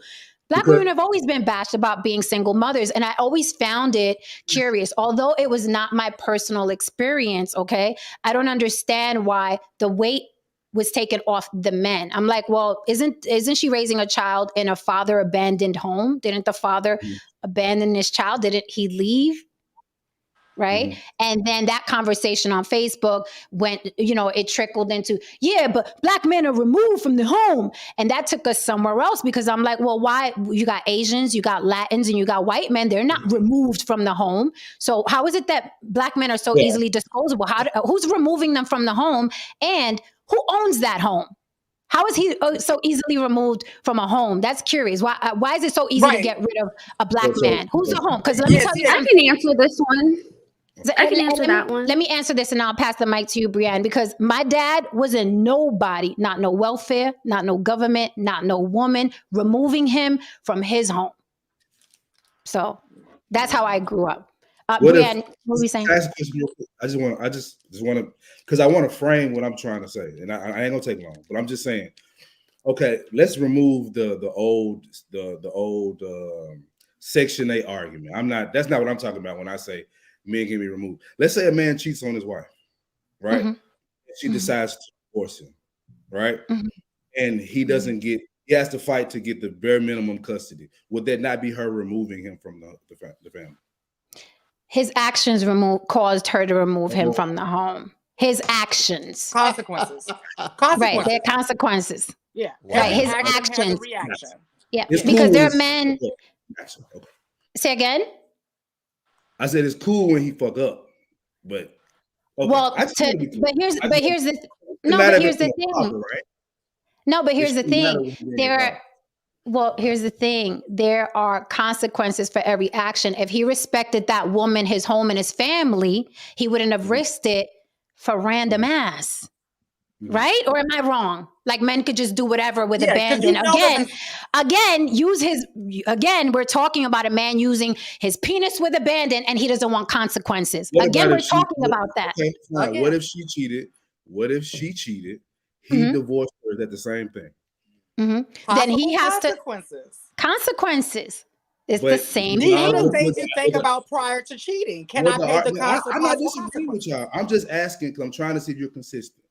If she does the wrong, but he decides to leave his family and he still doesn't get the custody he wants, do you still have that same energy? Is all I'm asking. It's the same energy. He has to go to court then and fight for his children. That is how it is in this country. That is where we live. Gotcha. Yeah, but if he doesn't, how is he going to see? He still has to fight for custody. Gotcha. Yeah, but see, listen, this is the thing. These are the rules that we're playing by in this country. Now, if you take it across seas to Afghanistan, you got to play by their rules, where the women have no rights. So this is the country that you live in, and so these are the possible consequences that can possibly happen. We've seen it a million times. So it's like a wise man will learn from other people's mistakes. Like, you know what? In this country, the rights are not on my side. Let me keep my dick in my pants, or at least put a condom on, or something. Like it's just possible consequences. And the consequences, and I want to pass the mic to Brianne because we interrupted her. But the consequences are that woman has now broken her family. That woman now has to get dragged to court because that man is fighting for custody. There are consequences for everything. There are consequences. I'm not understanding. But with that said, I want to pass the mic to Brianne. Hi, everyone. It's my first panel since giving birth, so I'm excited to be here. Congratulations. Thank you. Yeah, someone in the chat asked, was I married? Yes, I'm happily married because that would be quite funny to not be married and then be in this conversation. And be exhibit A. Exactly. So I guess I wrote down the word accountability because that's what I had heard. So by accountability, I believe that the men in those spaces are talking about having it be more legal. So accountability means you do something wrong, you're legally held to that. Prior to, I guess we're talking more about when this first started and before about women being able to get government subsidies if the father wasn't there. Now we're talking about the crack epidemic. We're talking about, free love of the 1970s and 60s. So it was just a different time. And those laws were made during that different time. Now, as far as removal from the home, I'm doing a series on 5 fathers that I know in my hometown that are fighting for custody of their children now. So when we talk about removal of the home, in one of the cases, I'm actually going to do an interview with him this week on my channel. He's going to discuss how he was actually a victim of DV to this woman, and when he finally did leave, she kept the child from him. So now he has to take her to court and go through that whole process like you just explained. And I'm going to, I guess, get more into his head about it, but he's giving me an overview, and pretty much she was, hitting on him, and he couldn't take it anymore. He tried to call the police did nothing. So at that point, he has to leave the home, but he still wanted to see his child. So I think there is a difference between leaving the home and leaving your child. He just wanted to leave the woman. He wanted to still see his child, but she has blocked it. And ironically enough, she also works in the court system. So he's going to have to navigate that in a different way. Maybe I'm revealing too much. But yeah, she works near the court system. So he's going to have to navigate that even more than the average person. So I guess after that interview, I'll have more insight. But that's pretty much what I've gotten so far with this particular man. And again, I'm following 5 fathers who have been through this. So I get their perspective as well as my own anecdotal experience. My own anecdotal experience is I know at least 2 women who found a man to impregnate them because they were getting of age. So that's my other side of the anecdotal experience, but I understand that's not probably the norm. But yeah, there are 2 women I know that were approaching 40, so they ended up, sleeping with someone just to get a child because they were running out of time. Okay, so I want to address something that I think Jen said earlier, where we just started holding women accountable for this type of stuff since I hear Kevin that a Samuels lot. was here. I do too. So my grandmother had 11 children. She had 11 kids by one guy, and the guy left his home, but wasn't nobody calling her a baby mama back then. The father was the one that got the trash. He was a horrible man. That was in the 60s. All right, let's go to when I was born in the 80s. My father was there, but I got some cousins that they daddy took off. It was never, oh, look at that single mother. It's how you gonna leave your kids, bro? How you gonna do that? This is only a thing that's happening now where men are holding women accountable for being single mothers to say, hey, you do play a role in this. See, back in the 60s, 70s, 80s, 90s, that wasn't the conversation. The conversation was, hey, these men are terrible men.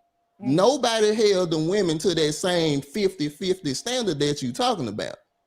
Now, that's what I'm saying. If I'm wrong, I'm cool with being wrong. But I never heard my aunties, uncles say nothing about baby mama. My mama was a baby mama. It was always my father was this. We didn't know the situation. But we knew that granddad or great granddaddy to me was a bad guy because he left. Nobody talks about what happened to make him leave. Just like what Brianne. Just like what Brianne said. When we have these conversations, especially this one, while women blame for single parent homes, we automatically assume men just leave. Exactly. That's nobody ever sees the situation where she's talking about DV or the man is so unhappy because he's in a house with a woman that constantly nags, or she manipulated the pregnancy. See, those are the things nobody wants to talk about. But we can talk about we're talking about him now. The deadbeat dad is a myth. So what's the question? He answering what you were saying. You said that it's just these last 5 years. No, what it is publicly happening now.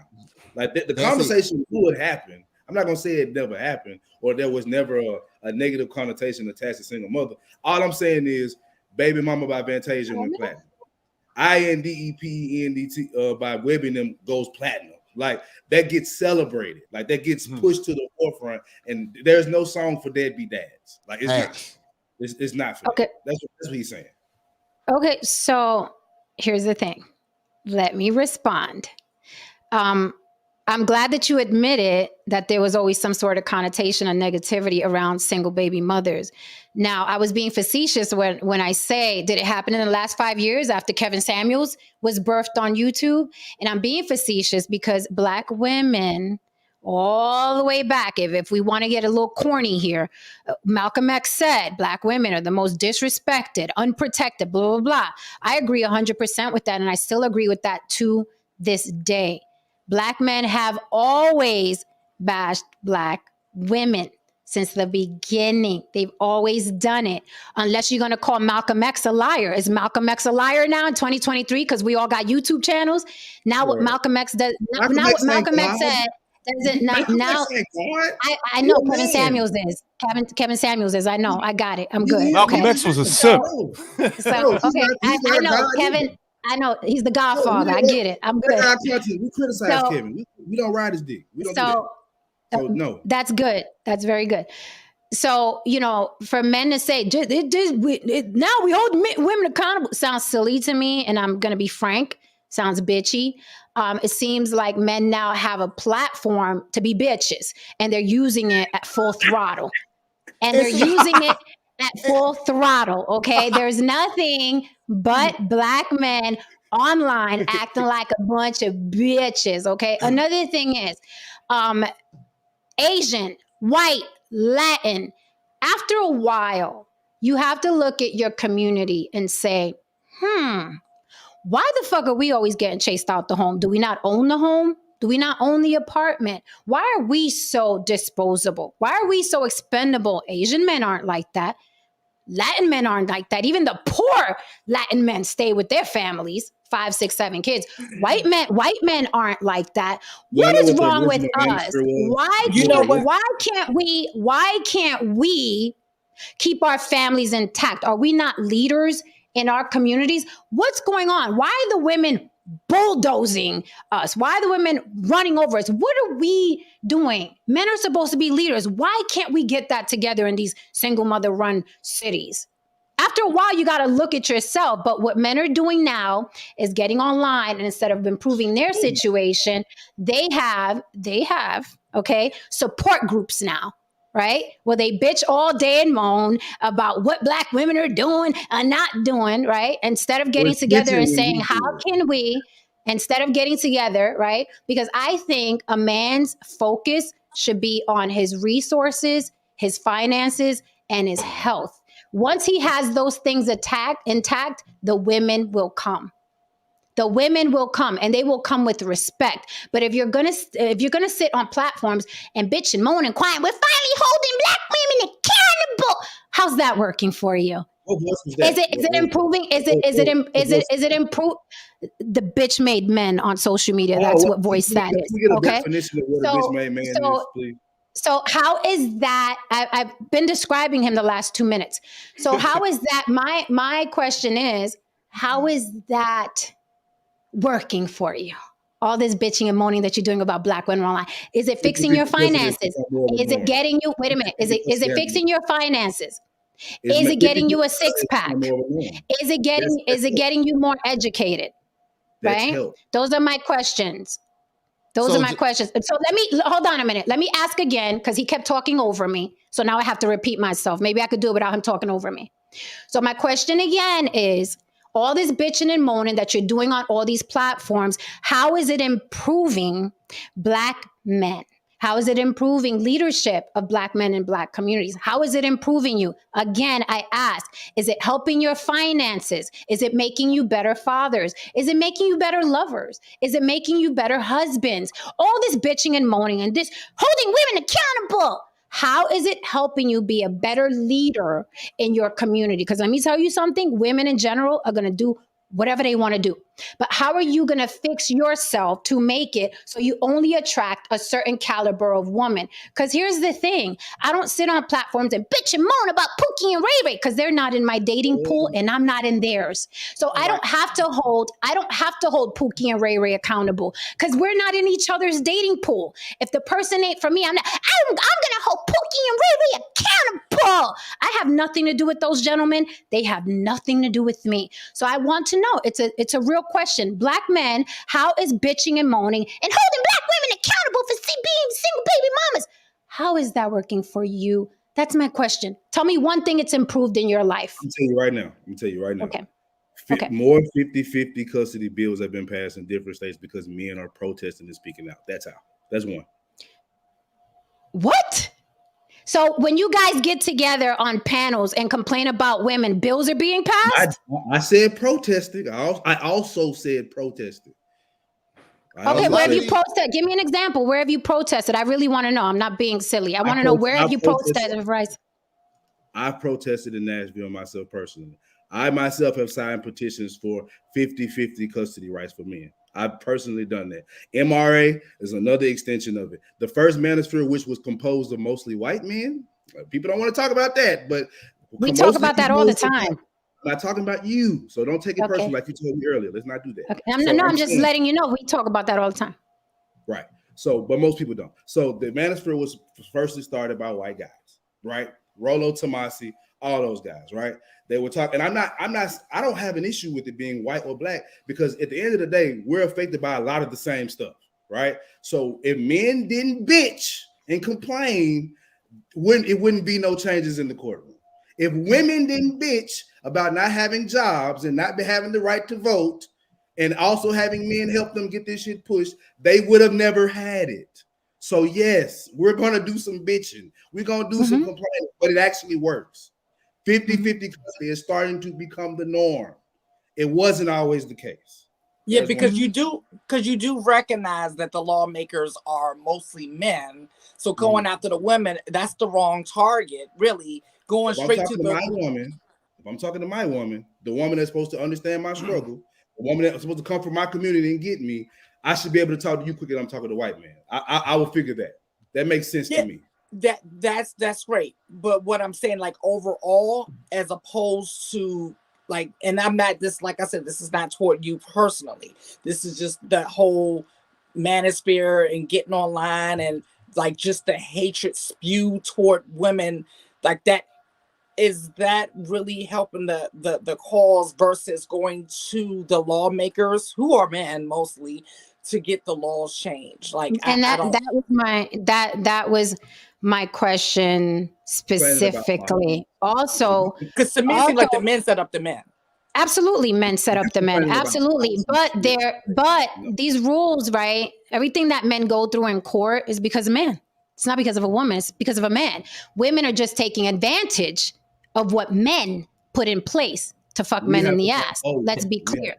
Okay. Hey, Jen, but if I could dovetail on what he was saying, is that I think that's really necessary. If you think about, Jen, back into women's rights and stuff like that, like in the 80s and 90s, there was a lot of discussion about the glass ceiling, equal pay, stuff like that. They had, at that point in time, they had the benefit of being on national TV, all that kind of stuff in newspapers.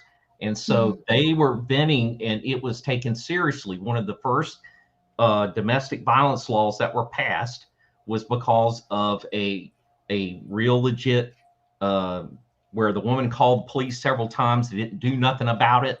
And then the dude winds up killing her. And so, and women's groups like Now and all that, justifiably so, got up in arms about it. And so then they, I don't want to go down the domestic violence route because there's some pitfalls to that. But anyway, that's another thing. I just think for what you're talking about here, how's it working for you? I think it's actually working for them because men tend to be isolated and kind of take the approach of, we're going to handle things by ourselves. And we're gonna work it out ourselves. Okay. And then we started to realize on these online forums and stuff, this is just me, my theory is that I think they realized, hey, listen, we got to take a page out of the women's playbook here, kind of thing, and talk and get our shit together, and then go, change some laws. I think it's Jen, I think it's necessary, but they can't stay where we are. They can't stay there. Right. Agreed. They can't stay there. They can't just keep bitching. They got to do something. So that's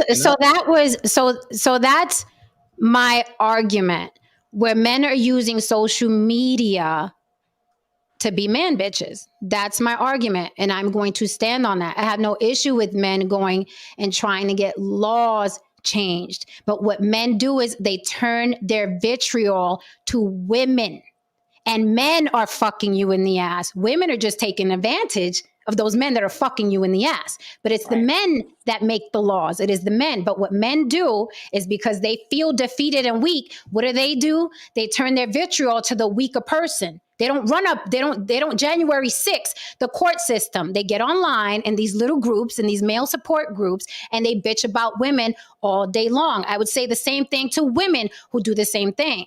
Okay? I had a stream here where a gentleman came up, and if you watch it and you're paying child support, okay, out the ass, he teaches step by step by step by step how you get out of paying child support entirely.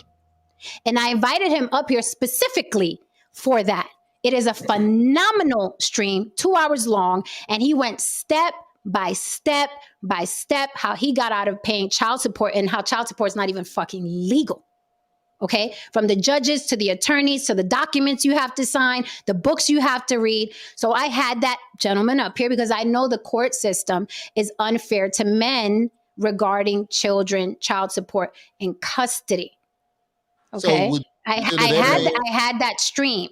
All right, so but that's different. See, he went after the men and the court system. He didn't sit around on panels, okay, with 10 other men who are holding women accountable. He didn't give a fuck about his ex-wife that he fell out with. He didn't give a fuck about his ex-wife he wasn't getting along with. He went where? To the source. And he did something about it. And now he doesn't pay child support, and he got custody of his children. That's leadership. That's leadership. So what you saying is, the men that do that, because they have a message to speak about, they shouldn't say anything about it to the women. They should just go to the courts.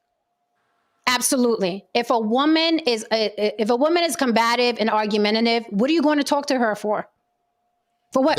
That's all women. You can have a conversation. So then go straight to the court then. If that's how you feel, like no, that's I'm asking, is that all women? You know, it's some women that enjoy these panels. It's some women that get stuff from these panels as well.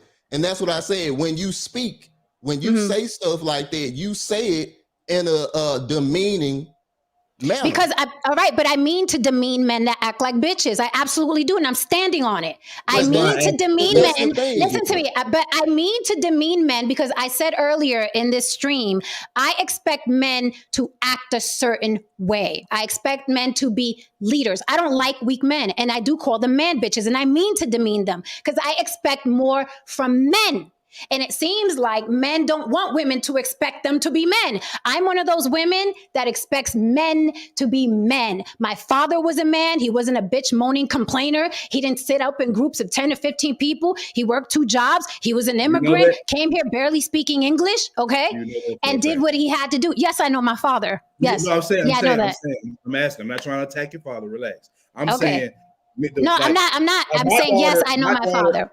My daughter doesn't know what I talk about with Tiz. She doesn't. But okay, but I know for a fact my father, well, here's the thing. I know for a fact my father did not sit in groups of 10 to 20 men all week long on a YouTube or a social media platform holding women accountable. Because he was too busy. But no, here's why. It's available now. He was too busy. Available now. Exactly. He was too busy. He was too busy working 2 fucking jobs and taking care of his family. He was not getting chased through the court system. He was not getting chased out of his home by anybody. So I use my father as an example. Okay, because he's an example of what men can be. Men can be leaders if they feel like it. Even with a vitriolic woman, men can be leaders. So again, I ask, is you a leader or not? I'm a leader. Because men act as if they're so, oh my God, I can't, she's crazy. I can't handle it. The court system is your problem. The men that make the laws are your problem. So while you're wasting time holding women accountable, the men that make the laws are still fucking you in the ass. But Well, Jen, okay, aren't you cool. kind of It overlooking the doesn't fact feel of well. the political power of some of these women's groups have on the legislative They don't process? have power. You know, this is a patriarchy. Women don't have any power. That's what They she's saying. first of They all, it are. is a patriarchy, but they have power. What you said over legislation? You said? Yeah, they have Is that what you said? they have a big influence over Okay, so what goes on. right, and exactly, men can do the same thing. Do you understand that I'm talking about two different things? I think people are confused. Do you understand I'm talking about two different things? I am all for men forming a group of 100 men and running up in the court system and getting laws changed. You know I'm not against that, right? You know I'm for that, right? Yeah. You know that's why I did the stream How does about that child happen? support because I did the stream about child support. It happens by men organizing and not bitching and moaning on panels for 3-4 hours. If that's the place that we organize, does it every day. What? They made Y'all a both- political agenda. I'm not talking about fresh and bitch. I'm not talking about them. I'm Okay, talking so about that's why I said we're talking about Which two one? That's why I different asked things. We're talking. I made it clear. you. I made it clear who I'm talking about, but you want to lump yourself in there, and that is why you're getting offended. I am talking I'm not about the getting fresh and fits. I am talking about the chat in Kevin Samuel's chat. I am talking about all those men who are constantly parroting, holding women accountable. Get your Cheetos stained underwear ass off your couch and off your webcam and get to court and take it up with the men that are making these laws that once again are fucking you in the ass. It is men. It is men. You cannot hold a woman accountable. A woman is going to do whatever she wants to do. It is your job to take it to court. And to the men who are fucking you in the ass with the laws. How is that hard to understand? We're not disagreeing with you about the laws, Jen. We're not. Okay. We're not disagreeing with that. But So what are you disagreeing with? What's your gripe? What is it? What's the beef? What you're not understanding is the same way we weaponize the same way we come together off the scenes, not on camera. A lot of it is happening on camera. The reason that we can compare notes is because YouTube is available. Like I've been in back chats and conversations with lawyers, with men that are men rights advocates that I never would have access to if hadn't I got on the panel. Like I get it. You have an issue with men speaking anything about women. Got you. Fine. No, I don't. That's a lie. No, that's an absolute lie. That's an absolute lie. No, that's an absolute lie. I said earlier that I had a stream. I said earlier, I don't give a fuck if you don't believe me. I said earlier that I did a stream about child support because women weaponize child support. I don't mind men talking about women, but men, I will finish or I'll mute your mic. It's up to you. What do you want to do? Don't worry about it. I'll just leave. You have a good one. Okay, goodbye. Have a good one. Good night. All right. So I said earlier, I had a stream about child support because women weaponize child support and they weaponize the court system. So I don't mind men talking about women and women talking about men. However, on both sides, there are channels where women lead and they're bashing men every single stream. I don't follow those women. I'm sure you know some of those women. It's the same thing with men. It is not about, hey, let's fix this system that's fucking us in the ass that women are taking advantage of. No, let's hold women accountable because women did it. That's what I'm talking about. So if you're not under that umbrella, if you're not one of the fresh and fit guys, if you're not one of the guys beating off in Kevin Samuel's chat, then why are you offended? If you choose to be offended for a demographic of people that you don't belong in, you're an idiot. You are an idiot. He's sitting in here swinging back and forth, huffing and puffing, throwing his hands up. If you're not part of that demographic, then why are you defending that demographic? Why are you offended when that demographic is spoken of?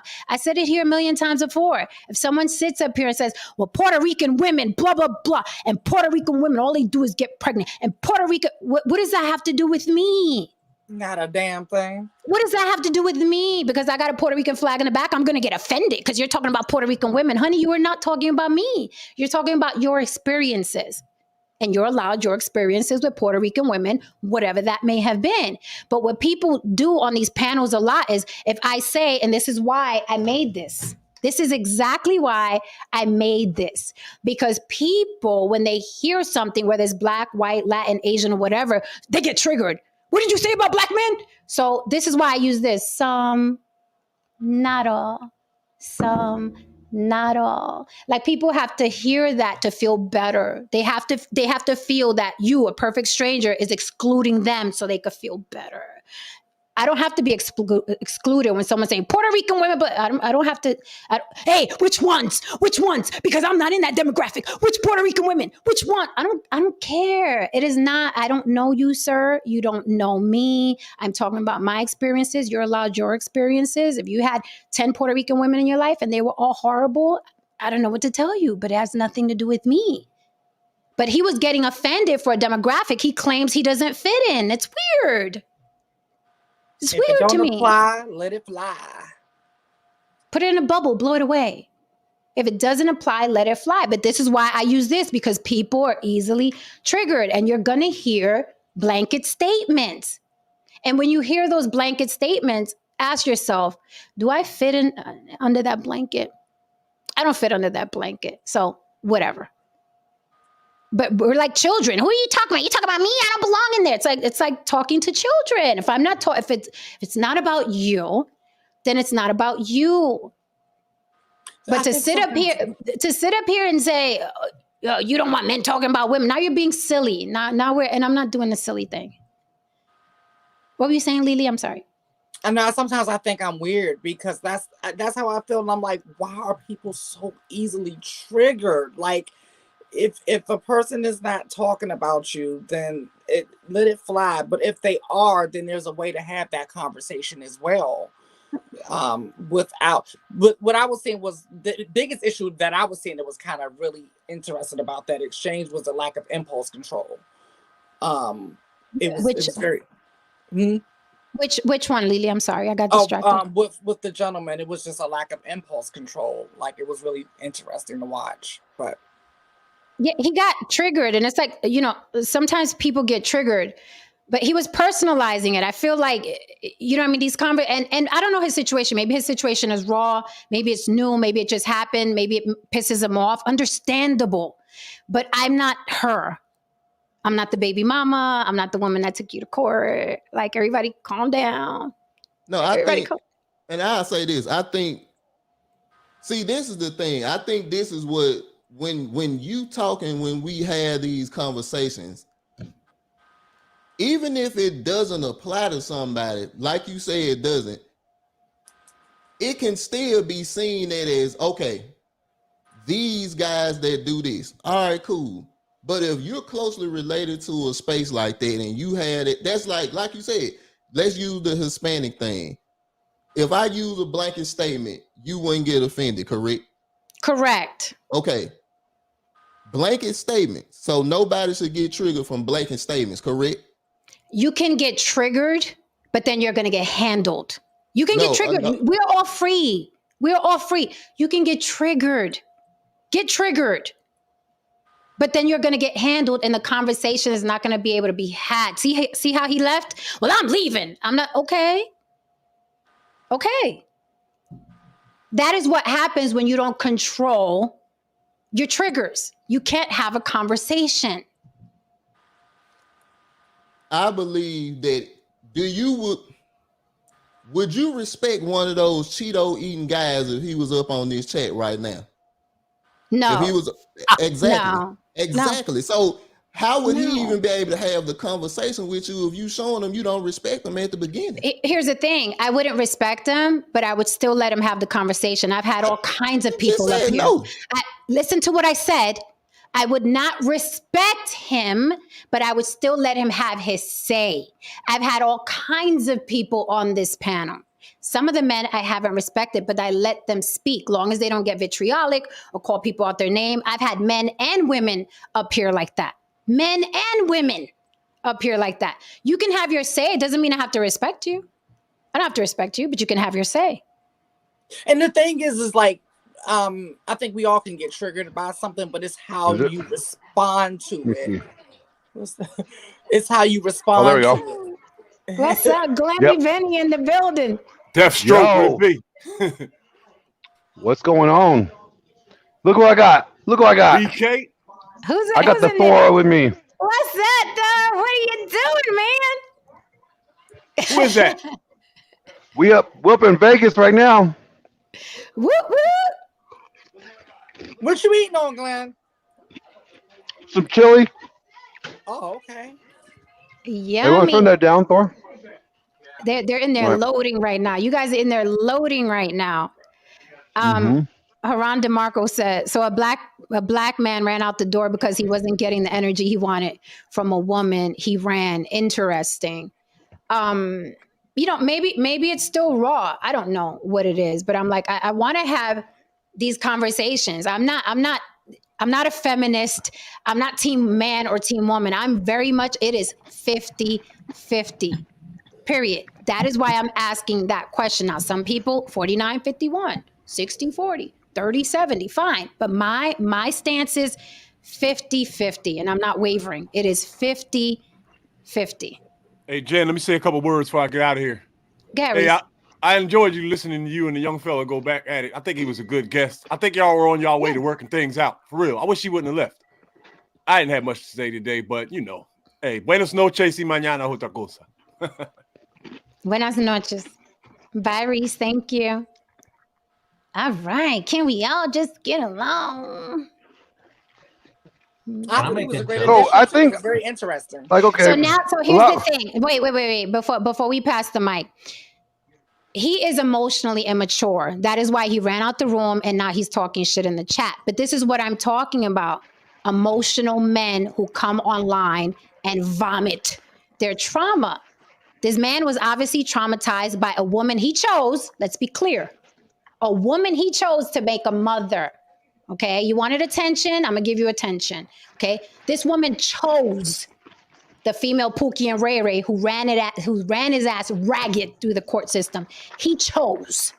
Not only did he choose her, she opened her legs and he said, "Yay, I'm in," and made her a mother. She traumatized him. He was emotional on the panel. He ran, and now he wants to talk shit off the panel. You are welcome to come back up if you could control your impulses. Okay? So let's give him some attention. I left the conversation because I don't negotiate with people who lie. I don't throw a tantrum. I just left as he threw a tantrum and then left. I don't negotiate with people who lie. Do you see he's flashbacking to his ex or whoever it is? I don't know this man. He doesn't know me. He can't call me a liar. I can't call him a liar. But if you're going to sit up here like a man, bitch, and say that I have a problem with men talking about women, then I'm going to check you on that because I don't have a problem with men talking about women. I have a problem, I said again, the Fresh and Fit crowds, the Tommy Sotomayor crowds, the Kevin Samuels crowds. Those are man bitches to me. Those are men that bitch and moan and complain about what they don't got and women don't respect them. Meanwhile, the rest of the men in the world about it, okay, and don't have to ask or argue a woman into submission because the women are submitting naturally. That's just it. Glenn, can you mute your mic because we can hear Oh, the my chips? Bad. My bad. Glenn is chewing hella loud. I don't negotiate with people who lie. This motherfucker don't know me from a can of paint. He don't know me from a can of paint. He's flashbacking to the trauma with the woman that ran his ass ragged, and I'm not her. Like I wanted to hear the rest of the conversation. I was curious to, I guess, where the end point was going. I don't know where the end point was going, Rat. And we've all been through things in relationships. We've all gone through negative things in relationships. But I can't take whatever my experience was out on this man. I don't know this man. But No, you see, I'm not the only one with eyes. We saw his reaction. Oh God. He is going through something. He's still feeling something, which is okay. But what you can't do is project that out in the world. You are not healed yet, sir. You still need therapy for it. You still need to heal. Maybe the wound is still, the scab isn't good enough yet. If he comes back, I want to talk to him. I want to know that end point because that's just the way my mind works. When you're having a discord, you go back and forth for a while, but then everyone essentially stands on the square like, this is what I believe. This is what I believe. And I was just missing that full point.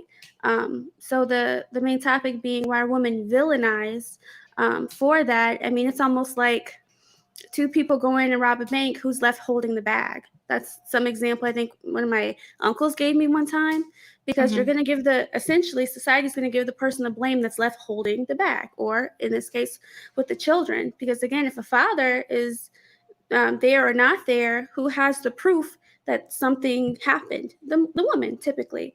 So that's why for the title, that's why that's the case. So that was my take. Like, why are women villainized? They're left holding the children. They're left holding the bag, essentially. So that's just, from one of my crazy uncles describing That's this. That's very again, he's interesting. 74. He's talked on my channel before about what he went through the court system with 2 women.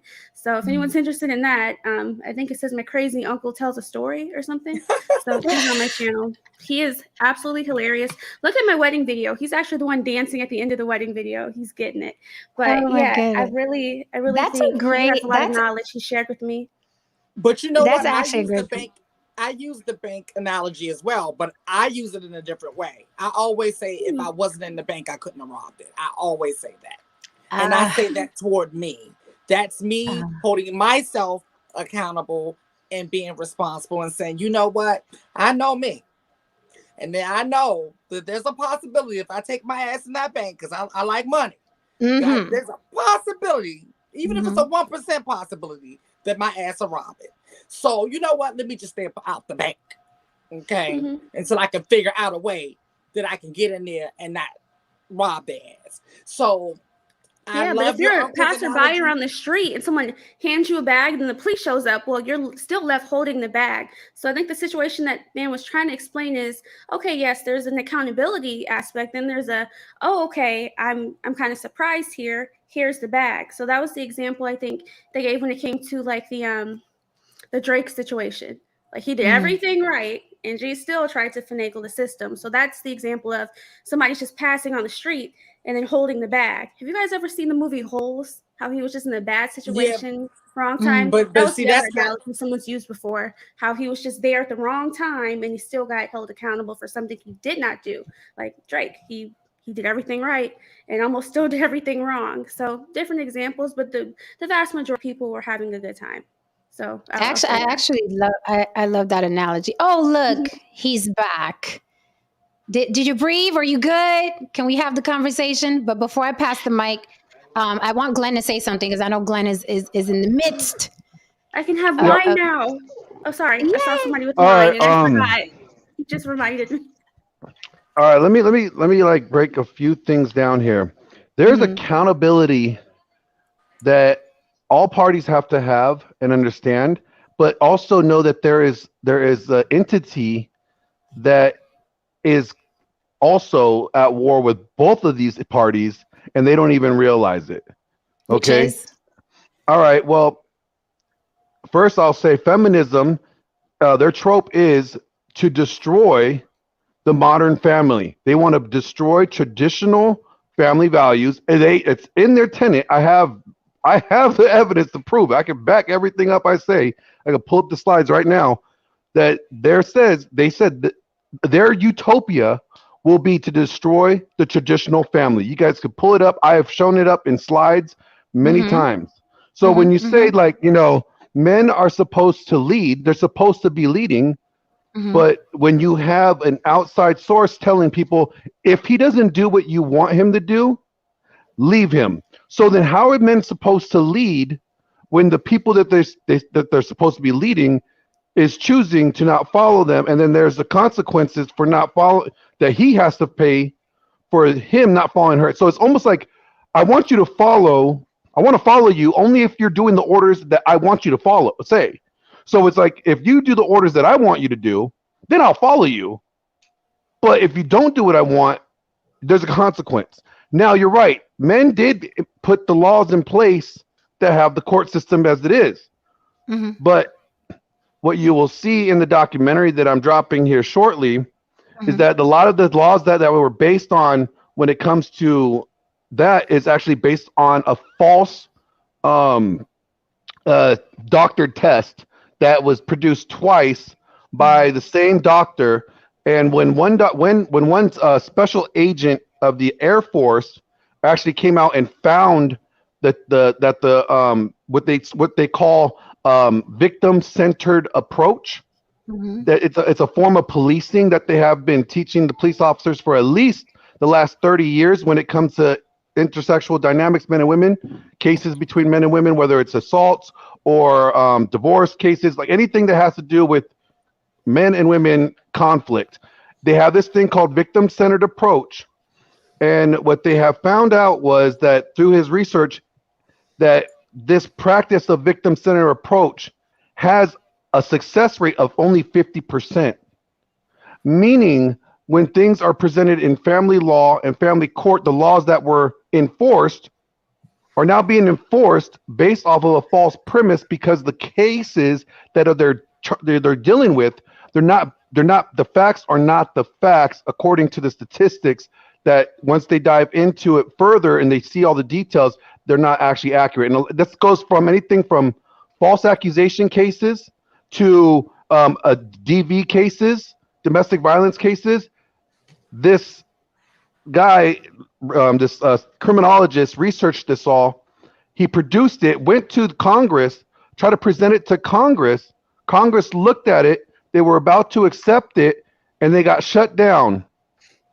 They got shut down by two leading Congress feminists, and their backers said that this test was flawed. They had their independent study said it was flawed, and it was squashed. So there's a lot there legally, politically, that's driving this. That's a lot more than just men and women. Yes, women are benefiting from the law. They're abiding by the law. Now, just because it's a law doesn't necessarily make it right, okay? Because in a time, there was an injustice that the law was that you could own people and treat them however you want, but that still didn't make it right. So just because women are obeying the law doesn't necessarily mean that they are being right. And that's what I want to say to that. But we stated that a few times on this stream. Oh, okay. I didn't catch that earlier. We did say that. You a chili chomp.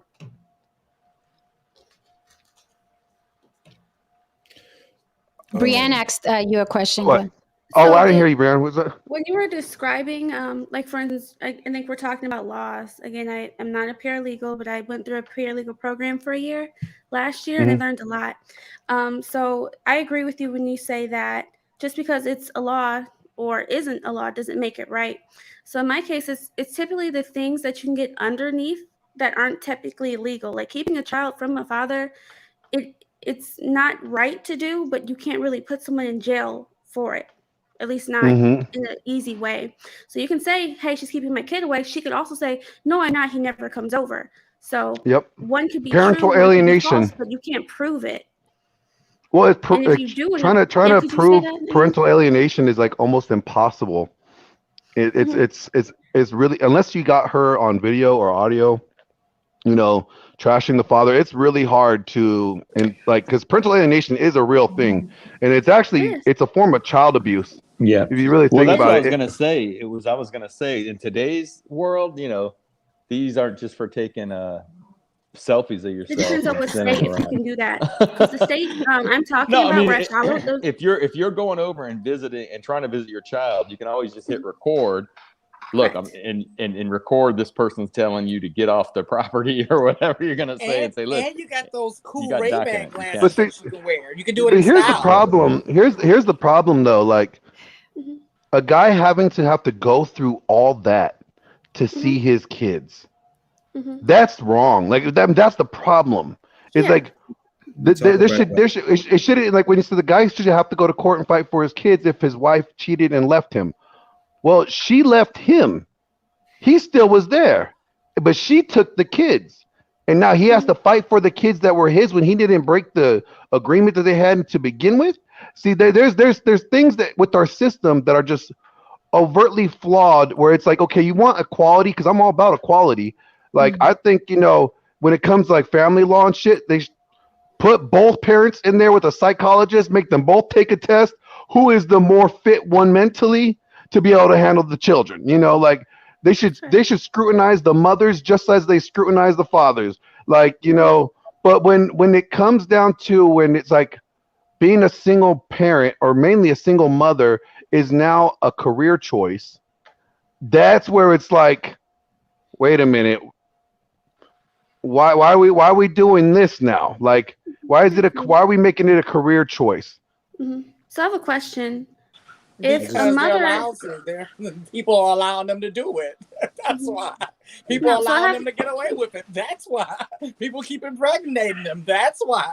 Like, you know, it goes both ways.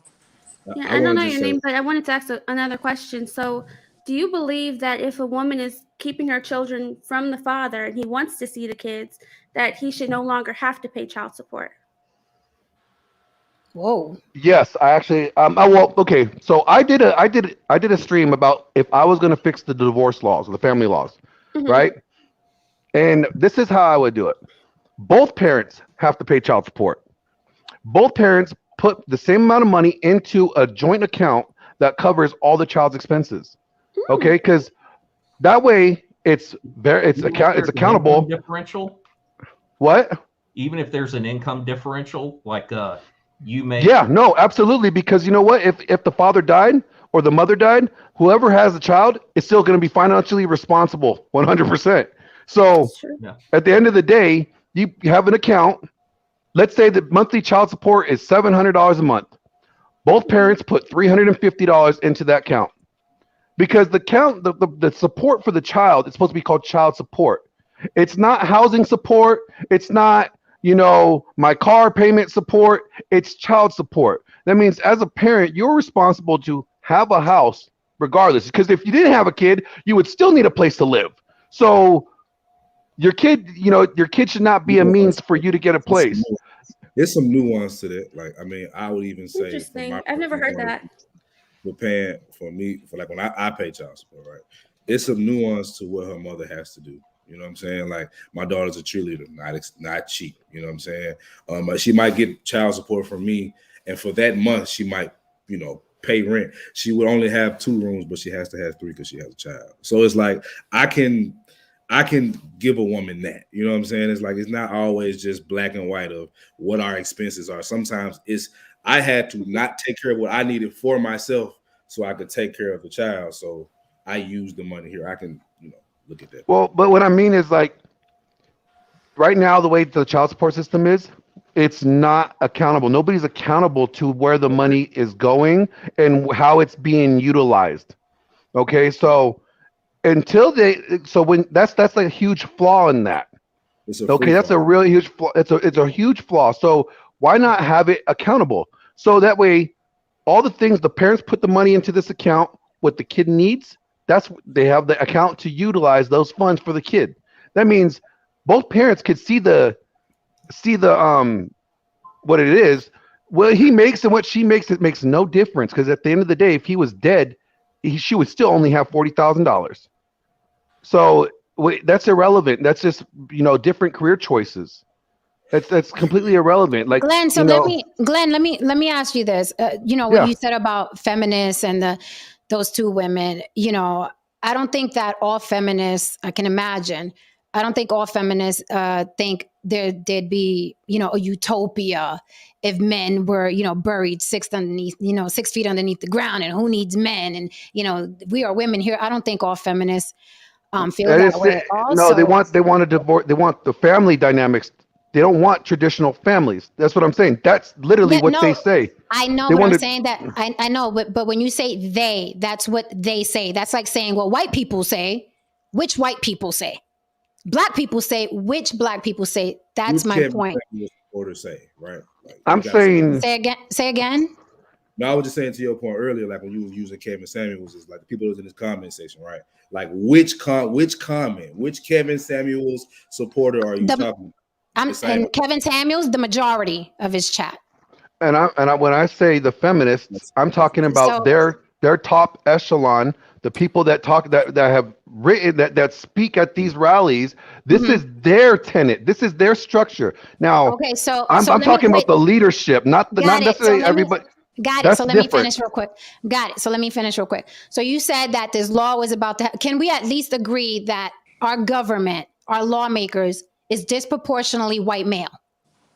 Can we agree on that? Disproportionately white male. Okay. Yeah. Okay, so let's start there. So when you say these two, I'm gonna call them feminazis because that's what they sound like, right? For lack of a better term. These two feminazis came in and said, hey, you're gonna make this law and it's gonna be better for men. No, the hell you're not. You're going this way and we have political power. You're saying that's what happened. And those men agreed, right? Those men what I'm agreed saying, with those women.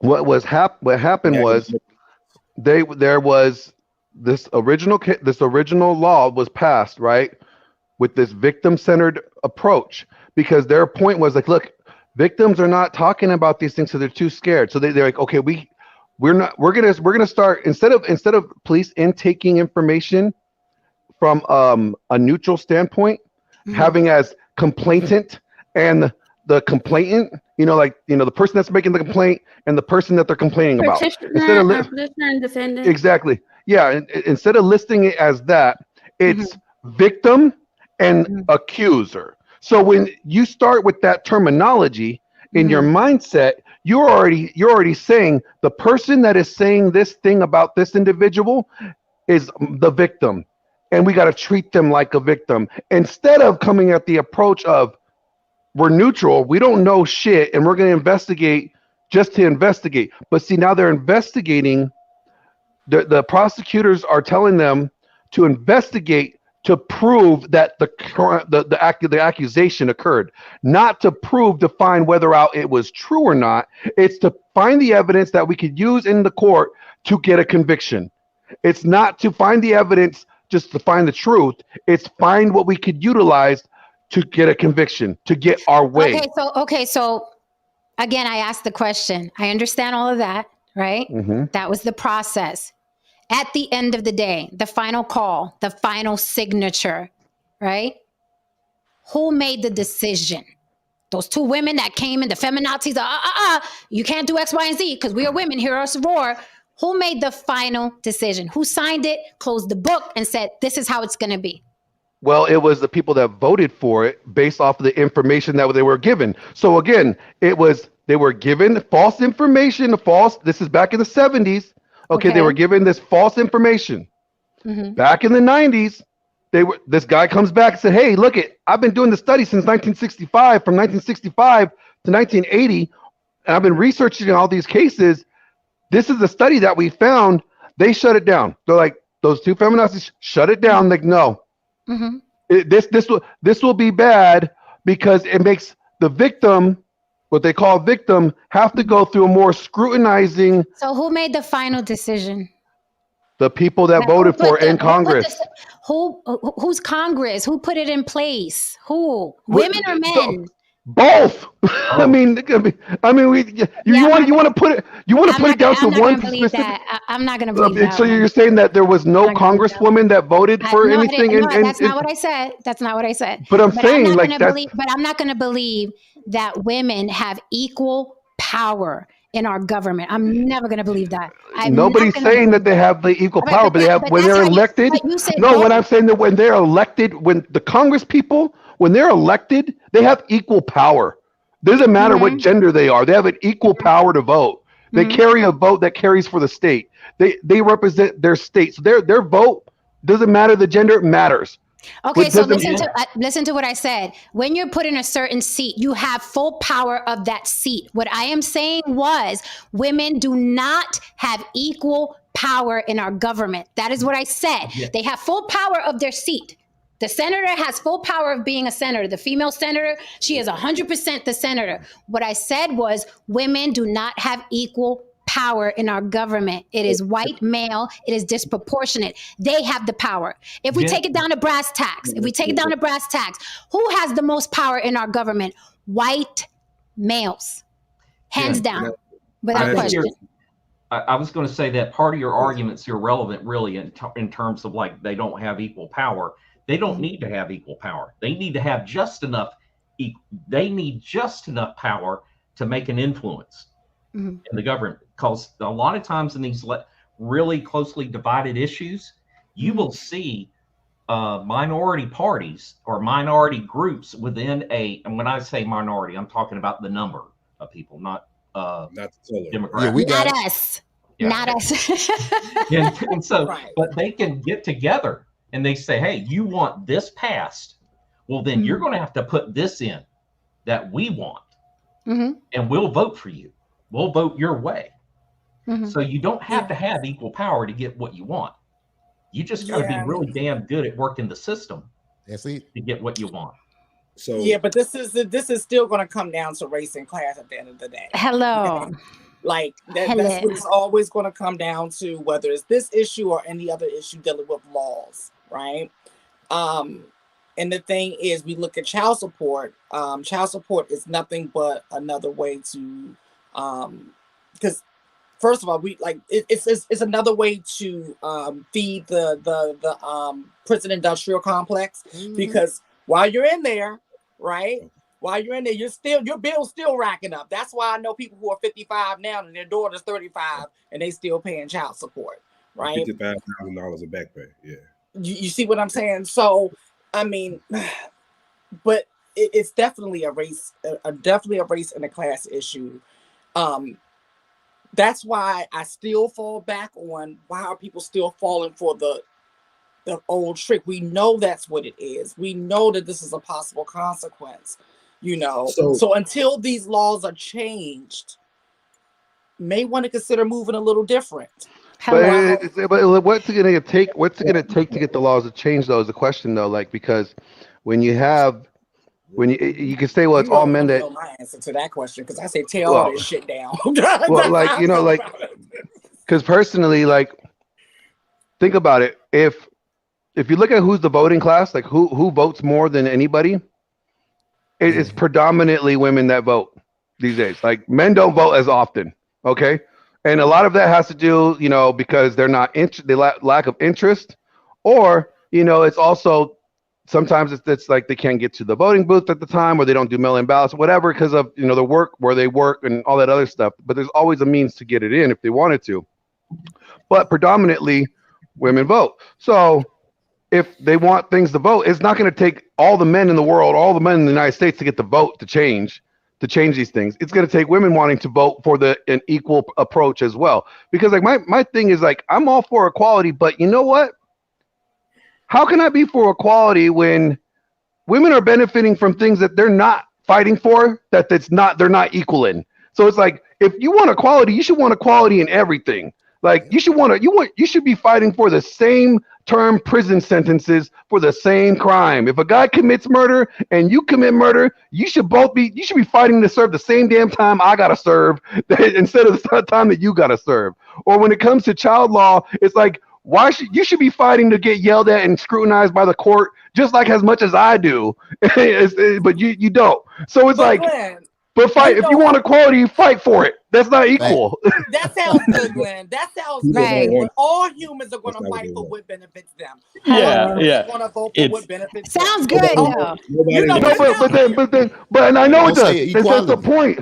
But what I'm saying is, like, it's then the trope is not you want equality. Then you want superior. Then the trope really is, I want superiority. You know what? That's the real thing. All But I'm just saying, like, I'd rather equality does not exist. I'd rather them say that. Like, I would rather the feminist narrative say, like, I want superiority, than tell me that they want equality. Because it doesn't make good. Listen. But I'm just saying, like, let's just cut the bullshit. Let's just say what you guys really want. You want superiority. Cool. I can deal with that more than I can deal with being lied to. This is the reality. You have to fight for superiority. If you go for equality, it will never happen because equality does not exist. Right? So you have to fight for superiority at the end of the day. It's just how it is. I mean, you know, and I always say we have to deal with what is rather than what we think it should be, or what our, you know, good mommies and daddies and grandparents told us that, oh, the world goes like this. And then we get out and realize it doesn't really work that way. So, you know, superiority is what you're supposed to really fight for at the end of the day. So for me, like, even with this conversation, where my passion comes from, because there were things said about me that are just not true, right? I didn't say, What's hold going on a on? minute. Hold on a minute. Hold on a minute. Before you start, I didn't say a motherfucking thing about you. I made blanket statements. You took them personally. I never Cool. said Phi or whatever your name is. I didn't say, hey, you deadbeat. Your wife did X, Y, and Z. I never said that. You personalized it. That was a choice. I'm That was talking a about. choice. I'm Okay, talking so when about. you say things were said about me, you Can I just? personalize it. You're victimizing yourself. Don't make me a villain because you want to be a victim. Can I Continue. finish? Yeah, of May I course you finish? can, but Can I don't finish make me a cleaning up? villain because you May I want to be finish? a victim. May I finish Good. cleaning up? Okay. Yes. At the end of the day, I said things were said about me after I got off the panel, but you would have heard that if you had let me finish. Okay, So but they were what true. What I said after was true. You were emotionally immature. That is true. I'm not there the was only one things, that saw it. Men there saw was, it, women saw it. It's the truth. You were emotionally immature. That's why you ran off the so panel. That let is me true. ask you a That's a question. Let me fact. ask you a question. If I leave right now, would that be me running, or would that be just me Yes, saying I can't get a that word would be out? you. Or That would would be that be you me saying running. I can't get a word Yes. out, and it's just I can't even talk? Would it be me being a coward, or would me Yes. just saying, In my it's not opinion, working? yes. In my opinion, yes. But you could, I I'm don't not know, you could live or die on my anybody else. opinion. It's up to Anybody you. else? I know your opinion. Okay. Anybody else? Okay. That'd be me being a coward. Anybody else?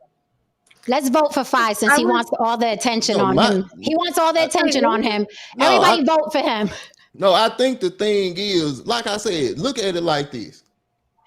If two people cutting each other off, how we get an understanding? And that's what I'm saying. It's like I gotta be able to get my point out before we start cutting each other off, because now it's disconnect between communication. Mm-hmm. So how can we, you said it best, how can we address issues if we ain't willing to hear each other?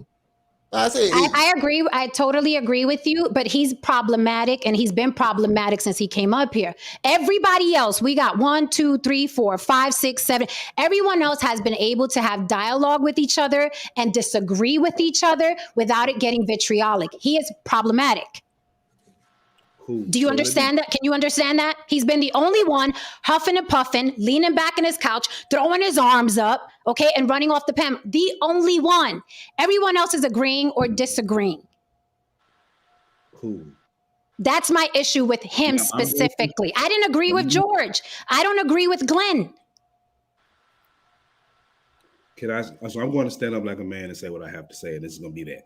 So at the end of the day, when I came off the panel, there were things about me that were said that was not true. I'm going to say exactly what there was, so there's no miscommunication. You said you don't know, or you hinted at the fact that what I'm going through may be fresh. It's not. False. Okay, so that's what I meant. I wasn't talking I about said anything. maybe. I said I didn't know. Maybe. I was. Regardless, you implied something. That's a fact. However you look at it, you implied something, right? Mm-hmm. Okay, I'm saying it's not true. The reason I'm so impassionate about this is because I personally knew men who deleted themselves when they were fighting for their right to see their children. That's why I'm so passionate about it. So when you say guys are on panels, no matter, because you didn't. The reason I asked you, can we define what the bitch assness is in specific? Like, what action are they doing? You wouldn't give it to me. So when I assumed that you were talking about what I was talking about, that was fair because you wouldn't give me specifics. So I went to what you actually said. And what I'm saying is those same men you saying getting fucked in the ass and that are weak men, that are bitch ass men, or some of those men are on these panels coming up with 15-point documents to get 50-50 custody implemented. That was my point, and you shit on them because you're putting them in a group. And the reason I brought up the Kevin Samuel was why he was talking earlier was because you made the same exact point. You brought up a group of men, but you didn't specifically say who you were talking about. You don't have to say not all, just say who you're talking about. What are they doing? What is being said? Because Kevin Samuels had a lot of supporters. Like, I supported some of the things he said, and some of the things that he said I thought was bullshit. You're putting a big jacket on somebody, and I'm not even saying that's a problem. But when I ask for the specific, why can't I get it? Because this is why I think you're a liar. This is why I said you were a liar. I'm not saying that it's true, but this is why I feel the way that you're a liar. Because you're not ironing out what your issue actually is with the people that you're having the issue with. You won't actually say it, but you will blanket the whole statement and say you're getting fucked in the ass. You're a weak man. You got Cheetos on your drawers. You make these blanket statements to disrespect men. So I'm bringing it. I'm bringing it to your door. What's happening? I'm asking the question. That's what men do. Question. So let me respond to him since he's addressing me, since my words affect him so much because people delete themselves. So because you kept constantly arguing over me, you didn't hear what I said. I specifically said the majority of people in Fresh and Fit, people that follow Tommy Sotomayor, people that follow Kevin Samuels. I was very, very clear. I wasn't vague. So I don't know where you're getting from.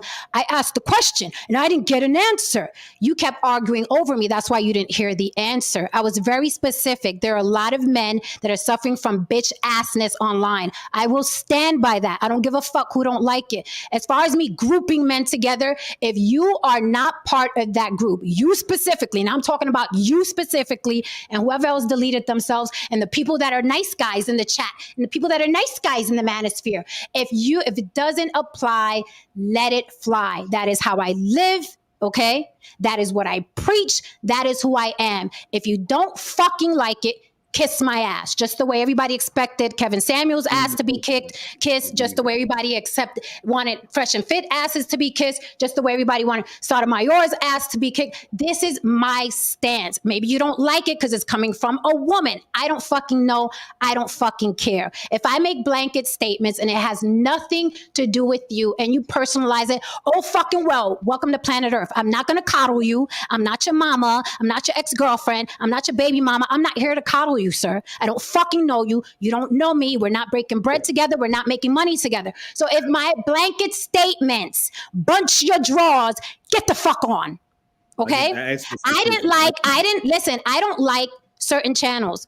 I don't like certain content creators. You know what I don't do?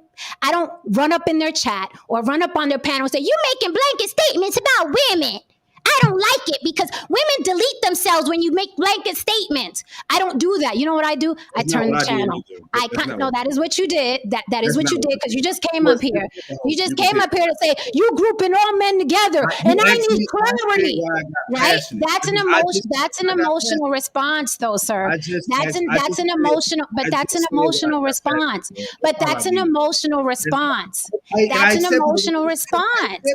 Okay. So when you need this clarity, so when you need this clarity for this group of men I'm talking about, I don't speak your language. I don't understand. I asked a simple question. I said, and I answered it. No, you didn't. You actually yes, didn't. I did. Now you did now. Thank you. Finally. No, I did before. I did before, but you were huffing and puffing and throwing yourself around on the couch so you didn't hear it. No, I did before.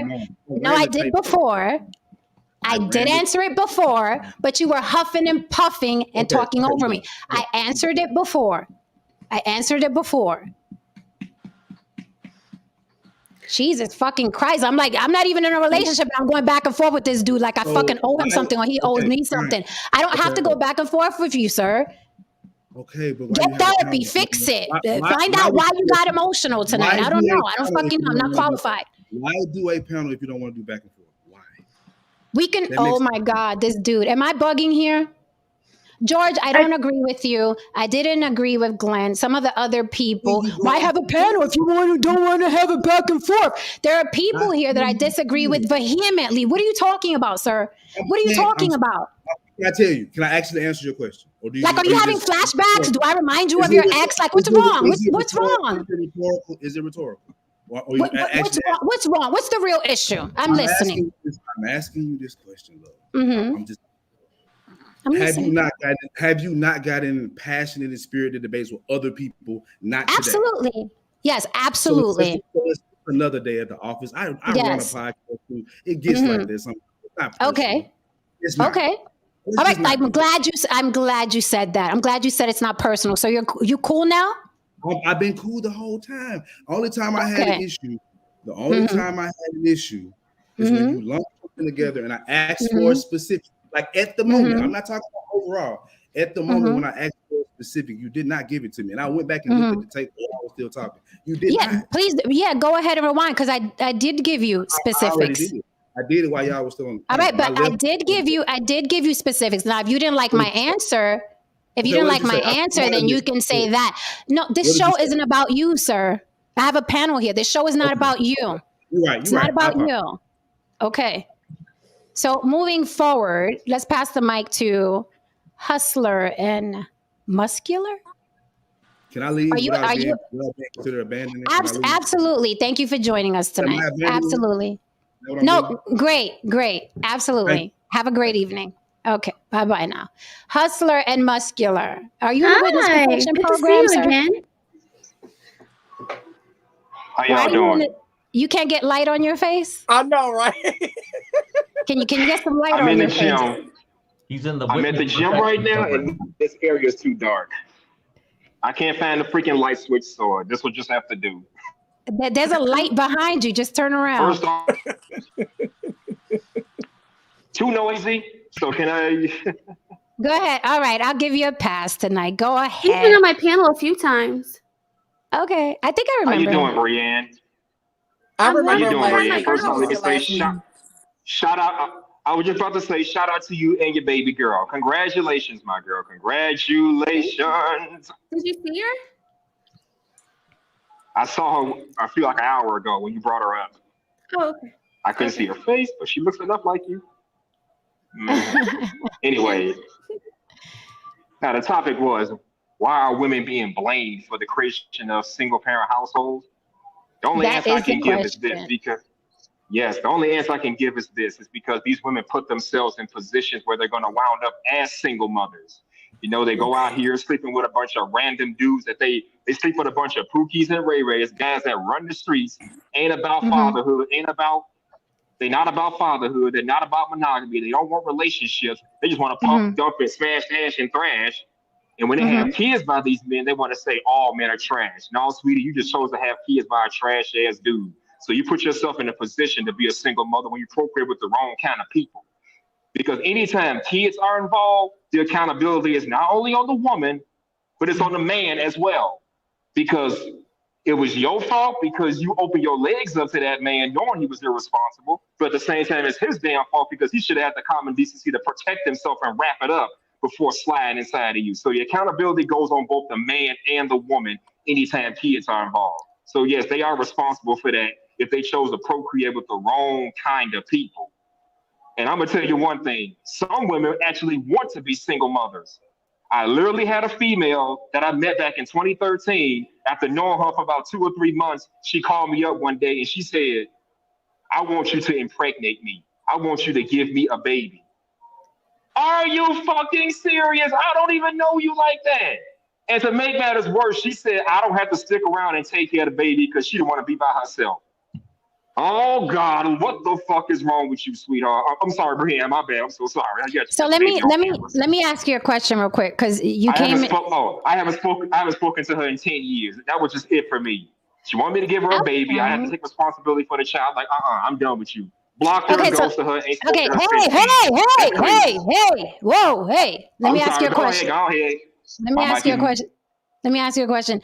So you came in first blaming the woman, and then you said it was, I guess, some sort of 50-50, right? It's both their faults. So we had two gentlemen up here complaining about women and what women put them through, blah, blah, blah, through court, blah, blah, blah. So did they pick a Pookie and a Ray Ray in female form? Pick up Pookie and Ray Ray in female form? I'm going to say yes, because they picked them based on how the man makes her feel.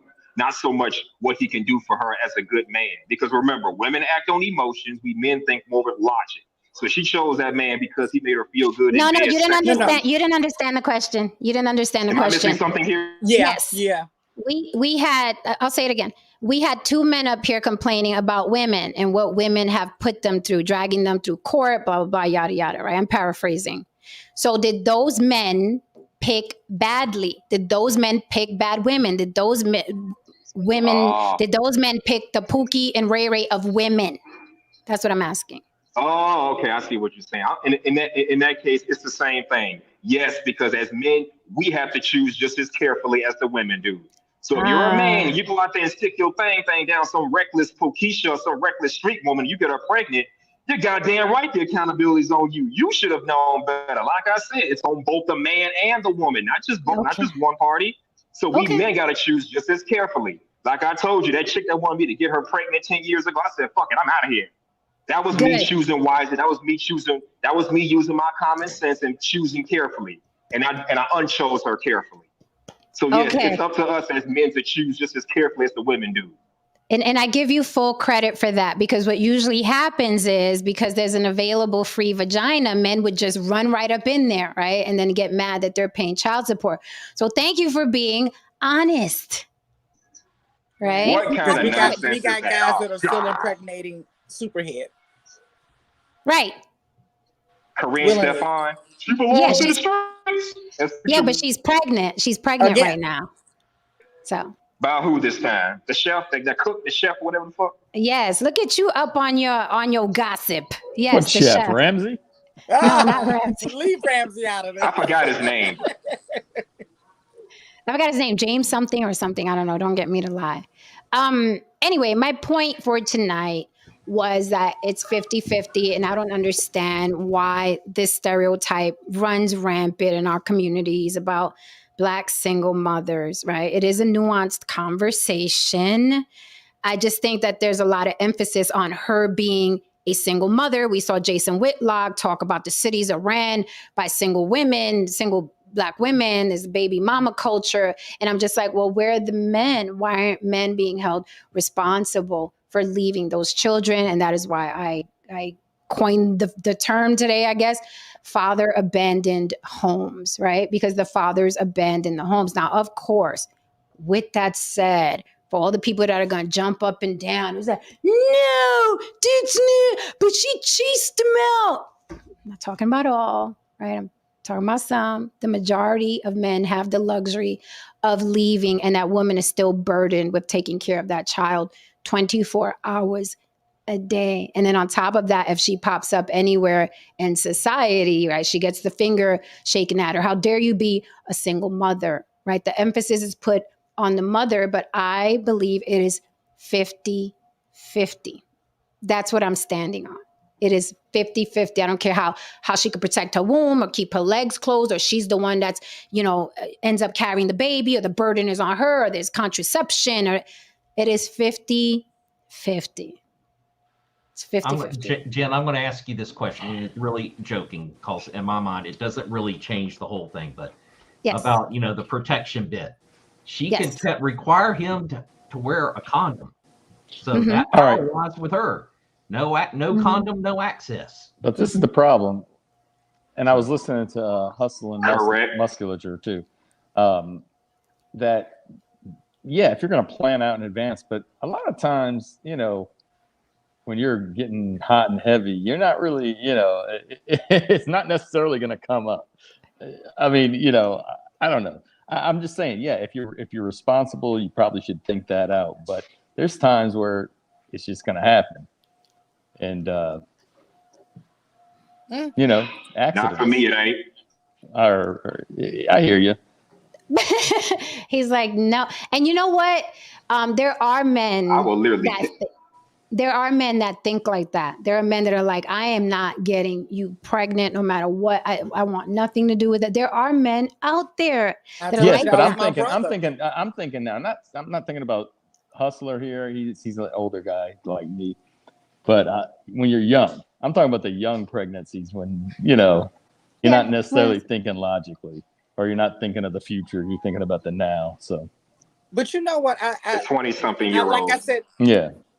But like I said before, like that was something that my brother always stuck with. But I think it was because somebody said it on the panel, and Jen, you've even said it too. You knew, don't come home pregnant, right? Like, so it was like certain things that was instilled in our household, and my brother knew, if you go out there and use your dick with abandon, then know that as my child, as my son, you will not be a deadbeat.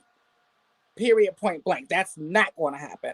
So my brother was like, oh, hell no. Like, if I'm going to have a kid, it needs to be with my wife. So that was a decision he made based off of something that was instilled, in him the whole time he was growing up. So I just wanted to add that little piece in. And it's weird because men want to be, seen as leaders with everything on the planet except for their penis. Their penis is like, hey, I have no control.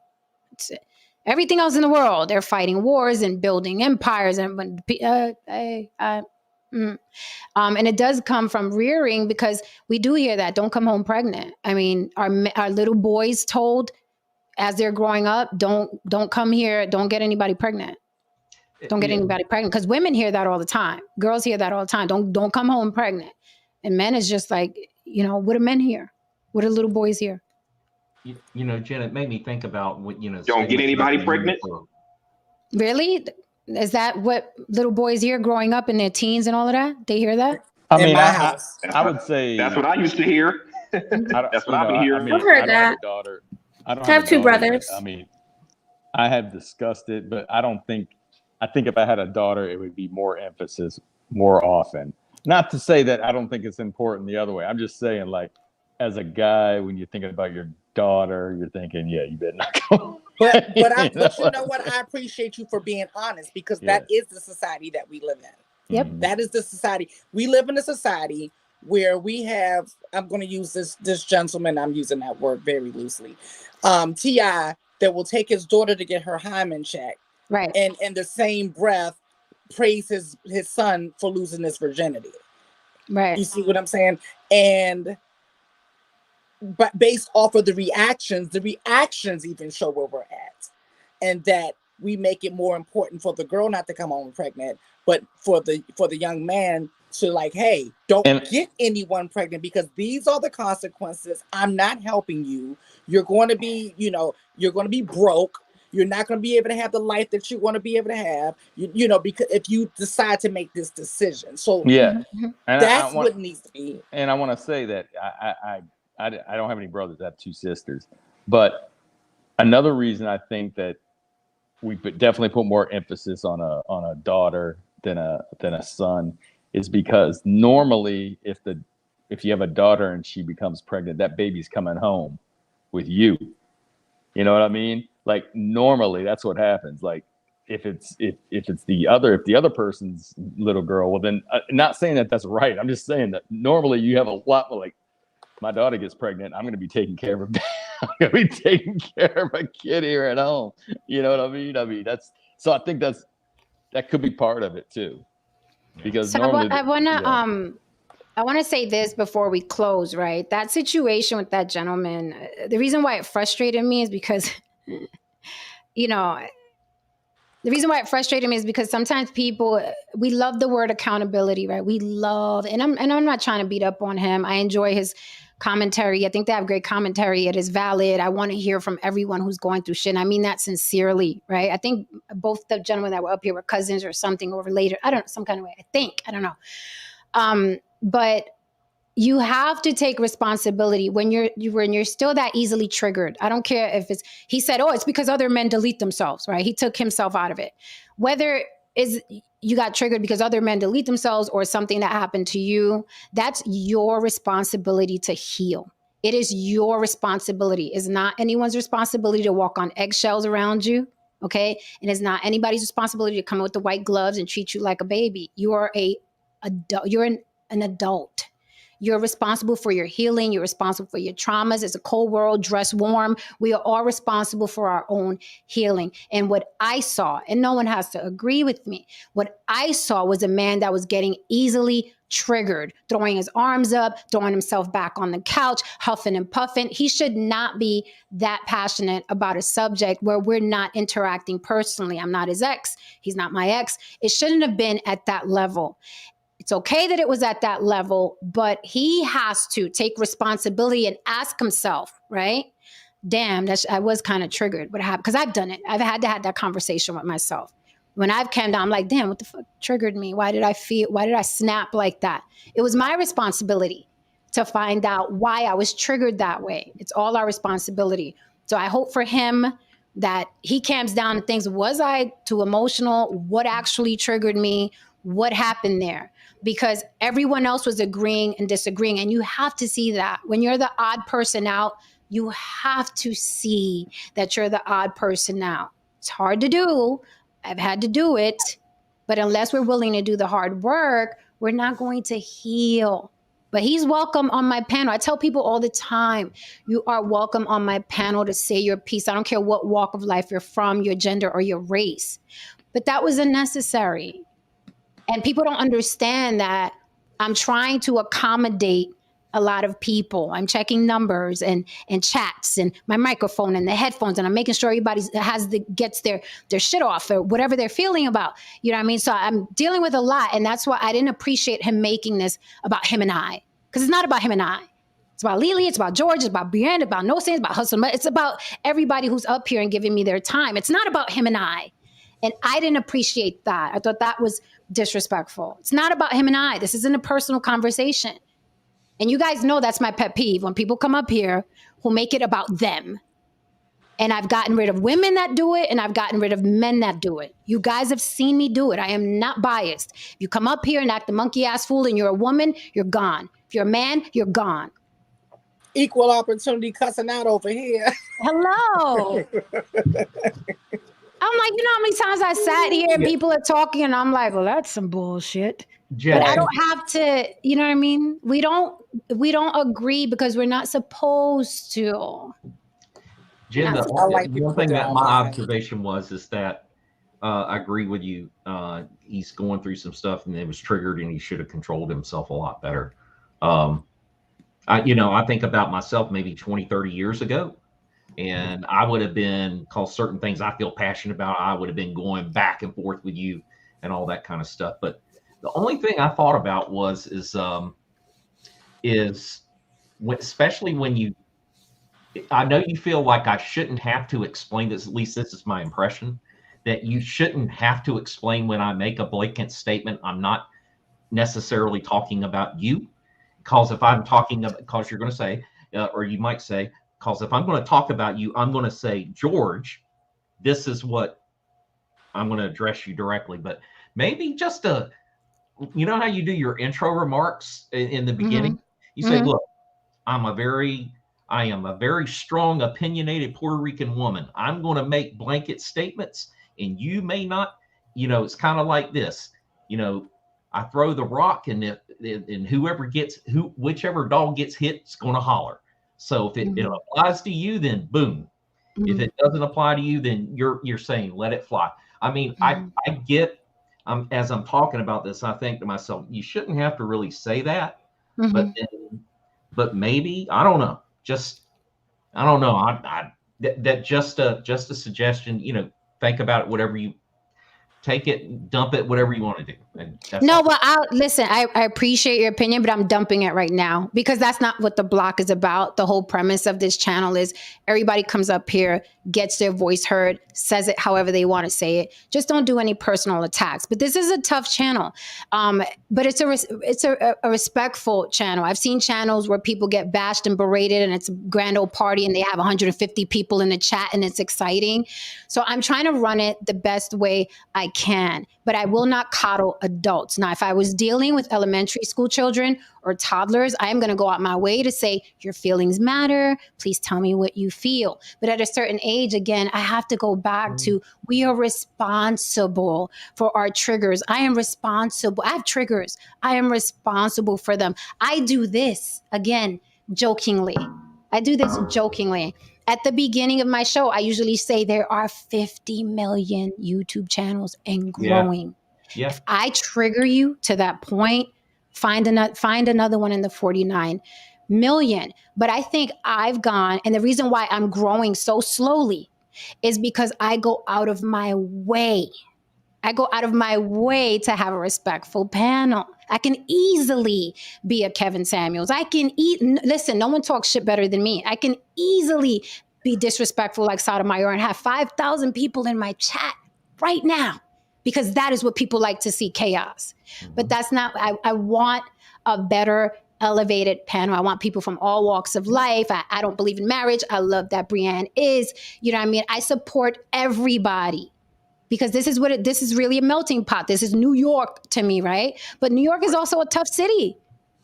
It's a tough city. Yeah. And you've heard me kick people off of here and say, look, you are welcome back, long as you can be respectful. And I thought he was being emotionally immature. I recognize it because I've been there.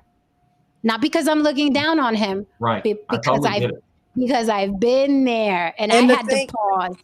And the thing is, Jen, as an adult, let's be very clear. Our feelings still do matter, but they only matter to us. And so that's why it's important to do those self check-ins to see, okay, what am I feeling? Am I triggered? Okay, boom, boom, boom. Or to even know your triggers, right? Because that's why I always stress getting to know yourself. You know, I know what mine are, and I'm like, oop, that's what that one is. Okay, oof, let me kind of back up off that because I know I can be triggered by that. And the thing is, once you know that and you can kind of keep it in control, you don't give another person your power. The moment you start getting unhinged, because it was very, and I'm not trying to bash him. I'm really not. It was just very interesting. It was really interesting watching because it was reminding me of a kid. Like it was very childlike in a way, like the unhinging, the lack of impulse control. It was very interesting. I just didn't get to throwing himself on the couch and breathing. I was like, what is happening right now? What is going on right now? And I don't want to bash. I'm not big on talking about people when they're not in the room. He's welcome back here. He's just going through something. There's something there, and I'm not responsible for it, and he's not going to make me responsible for it. That's why I mentioned, I'm like, I usually get in those verbal fisticuffs if I'm in a relationship with somebody and we're not getting along. I don't have to do that with a perfect stranger. It's bizarre. Right. I don't have to do that. Yeah, you don't mean enough to me to be upset. That upset. Right. So it's like, no, don't do that. Figure out, you know what I mean? It's like, don't drink and drive. Don't be unhealed and cam up. It's dangerous. You know what, Jen, Part of it, I was confused because maybe it's the ADHD. I was trying to follow, but if I had to guess, I think the basis of it was about children. Like I've literally been a mom for a few days, and we just stare at her and cry. So I'm like, I can only imagine a person who's had a child longer, how they're gonna feel. So I put myself in that person's shoes. Like, okay, here I am at a few days in, crying, just staring at a child, developing a relationship, the child walking, talking, going through all those stages, then to again be dealing with the person that's difficult. I can only imagine what that may be like, but I wanted to get to the root of it and hear more of that, which unfortunately we didn't get this time. But I do want to hear more men's stories. I think telling a story is definitely different than bashing the other person who also made a decision. So I want to hear more of those stories so I can get an even better understanding. But again, I already follow 5 men that are going through that process, and if we're talking about the difference between a father being absent and a parental alienated father, those are two separate conversations. And again, he was getting to the point to separate those two, which I wanted to hear. And the men I'm talking about, I don't deal with deadbeat dads. They are fighting in the court system, like you said, to see their children. And again, these children are going to grow up. They're going to hopefully know who was wrong and who was right. But it takes time for that. And sometimes it never happens. So that's the other reality. And again, I hope that's not the case for him. But that's the reality for some men. You never get to see your children again once you put a seed in the wrong woman. And you have to, again, heal from that, learn from that, and just save somebody else from it. That's my whole point. Save another young dude from going through that, because it's expensive, it's heartbreaking. And again, if you can look at a newborn in 5 days and be crying for an hour, I can only imagine when your kid gets older, it's going to be even tougher for you. So yeah, you definitely need to have those conversations to get to the root of it. And I like to hear these conversations and just say, save somebody else. You can't save your situation. It's already done. The ink is dry. Go save someone else. I love that. I love that. Like, pay it forward. Pay the trauma forward. Like, help someone else. Be who you needed, right? When you needed somebody. Be who you needed when you needed somebody. And I try my best to live my life that way. And my other mantra is leave things better than you found them. In any way you can. Leave things better than you found them. And I try to, again, I try my best to be fair. I don't believe in the abuse of child support. So I invited a man, just me and him on an interview. I didn't let anybody else up on the panel. He explained for 2 hours how men can adjust and get rid of child support. Let me be clear, not get out of taking care of their children, get out of being abused by the system. Okay. If I didn't care about men, I wouldn't have done that stream, because that stream doesn't benefit me and it doesn't benefit women. It benefits men. That is why I did that stream. So for him to sit up here and say, oh, you just don't want men to talk about women. What are you doing, dude? What are you doing? Where are you going? What are you doing? So I know I a didn't man know. who got out of child support too, Yeah. through a loophole. So it happens. And you know what's funny? I've sent that stream to like a lot of men that I know that are in that position that have been abused. And guess what? Half of them didn't even watch.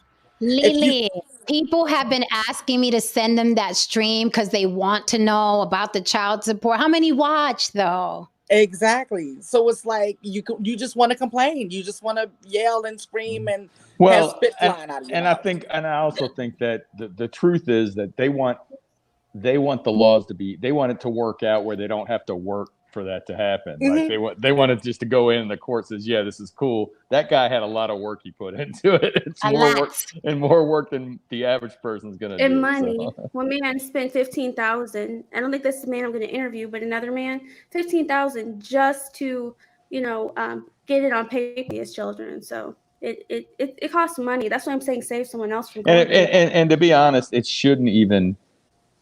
If you care about your kids, it shouldn't even have to go through court, in my opinion. Yeah. What does that mean? I'm not sure. Well, what I'm saying is that you should be working with the other parent to say, hey, this is how it's going to be. This is the amount, we're going to make sure these kids have a stable home. We're going to make sure they have everything they need, instead of having someone come down. That makes sense, but then there would be a court system if everyone could do that. Everyone can't do that. Again, somebody said don't negotiate with terrorists. If we're dealing with a person with DV or other mental issues, that's not going to happen. But the vast majority of people, I believe, can do that. Yeah, the vast majority of people, I believe, can do that. Yes. If you're real, that's what I'm saying. If you're really about your kids and peace and all that, you'll work it out. Yeah. But they're not. And that's the words, lead a course out of it. Right. I think 70% of people can do that, but the other percentage I'm talking about, these 5 men, they tried that, it did not work. So the next step is court. So I agree with you. The thing is, people act like they care about kids. They don't. That's why child support and the court system is filled up with all of these cases. It's because a lot of people use children as pawns, and when they're angry and stuff like that goes from the men, the women. They use those children to get back at each other, and they do not care about the mental health of the children. They always want to talk about how they care about it. Whenever people start yelling about that, my eyes roll back so far that I think I have to get them surgically put back in place because it's bullshit. Like, it's such bullshit. People don't care about kids. People like to fuck, and that's about it. Amen. Amen. Someone in the chat said, they ask us to be emotional and then we're blah, blah, blah no, don't swing the pendulum to the other side and break it off. Right. We're not asking men to be emotional balls of mush. No one's asking for that. You need balance. I hate when people do that, when they're like, see, that's why we're not emotional. Nobody can communicate with that. Like, stop. Don't act like a 5-year-old is what we're saying. Right. Yeah. Listen, another thing with that statement is, it's not a switch, right? You're emotional. You act like, somebody can tell you not to be emotional. If you're not being emotional because women don't want you to be emotional, then you're just hiding your emotions. This is all you're doing, because you're either emotional, you either have emotions or you don't have emotions. I mean, if you want to put it that way. So Dwayne Rhodes says the child support business generates $20 billion a year. Yeah. I was going to say earlier, it's more than that, actually. I'm sure. I believe it. Like, my point earlier was going to be follow the money. Follow the money. Who's benefiting the most? And again, on my stream, the child support stream, he broke it down, right? Follow the money. My thing is with this whole conversation, why are women villainized for raising children the father abandons? My whole thing was men need to take it up with the men that are putting the laws in place. That's my thing. Like, they turn their vitriol and their anger to the woman. The woman is going to take advantage of a system. Just like Lily said, anybody's going to take advantage of a system that benefits them. Anybody, man, woman, cat, dog, this benefits me. Well, let me sneak in here right quick. You taking me today? You know what I mean? That's what happens. Women are going to take advantage of a system, but your problem is the system. Your problem is the system. Listen, I have a very close relative. I saw her, I spoke about it before. I saw her take advantage of a man via child support. I've seen it. I know what women do. I've seen it. So, with that said, we can close, guys, if you like. Y'all look comfortable, but Mama Very got it. snuggly right now. Yeah, I it's know. I want to hold her. it's almost time for my beauty sleep, but Yeah, I'm up again. so Jen, Go ahead, George. Thank you for everything, and Brienne, I didn't get a chance to say congratulations on your baby, and I can tell there is that glow on your face. They say talk about women. It's sweat, you guys. Sweat. I'm always sweating. Your sweat is Boobs very are leaking. fabulous, I'm honey. sweating. Your sweat is like You're I don't glittering. know, yeah, You're glittering. sweat. You're glittering. You're not sweating. More than pregnancy. Yeah. Well, I've decided I'm going to hang around here. This is come back to this forum. I really like it. There's not really a place like this. Thanks again, Jen, for having me, and everybody. Y'all been great. I learned a lot tonight. I did. And so again, y'all have a good night. I'm gone. Thank you so much, George. Bye. Bye. I mean, I love people that can come up, and that come up, get dish and take it and understand. None of this is personal, and not everybody's gonna talk like everybody. Like, people get mad if I make blanket statements. That's just my way.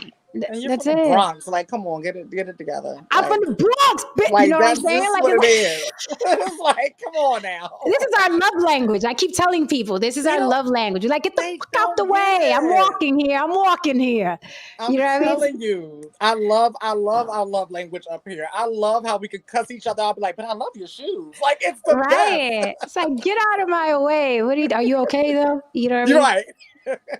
It's like, yeah, I think people need to understand that. I mean, there's enough movies and reality shows and shows done in New York to understand that that's kind of a cultural thing, Yeah. But I don't know if everybody does understand that. But yeah. No, I get into a lot of conflict. I get into a lot of conflict because people don't understand. And I'm like, you took that personal? Really? No, I'm not. I didn't mean it that way. And I get it. Some people are, they're from different states and backgrounds and cultures, and they don't get it. But I'm like, this is who we are, true and blue, and I can't change that. I could just be as fair as I possibly can be. That's all I can be. I remember I just wanted to say really quickly, and there are YouTube channels that are horrible. And these same guys will cam up on the panel and have the time of their lives. If this was a panel of men bashing women, you think he would have had such an issue? Of course not. You think he would have paused it and been like, wait, you're making blanket statements about women and I'm triggered. He's not going to do that. He wouldn't do that on an all-male panel and Kevin Samuels chat. He's not going to pull the collar of the people in the chat talking badly about women. He's not going to do that. He's going to enjoy the atmosphere. You see my besties in the chat. So that's how we do uptown.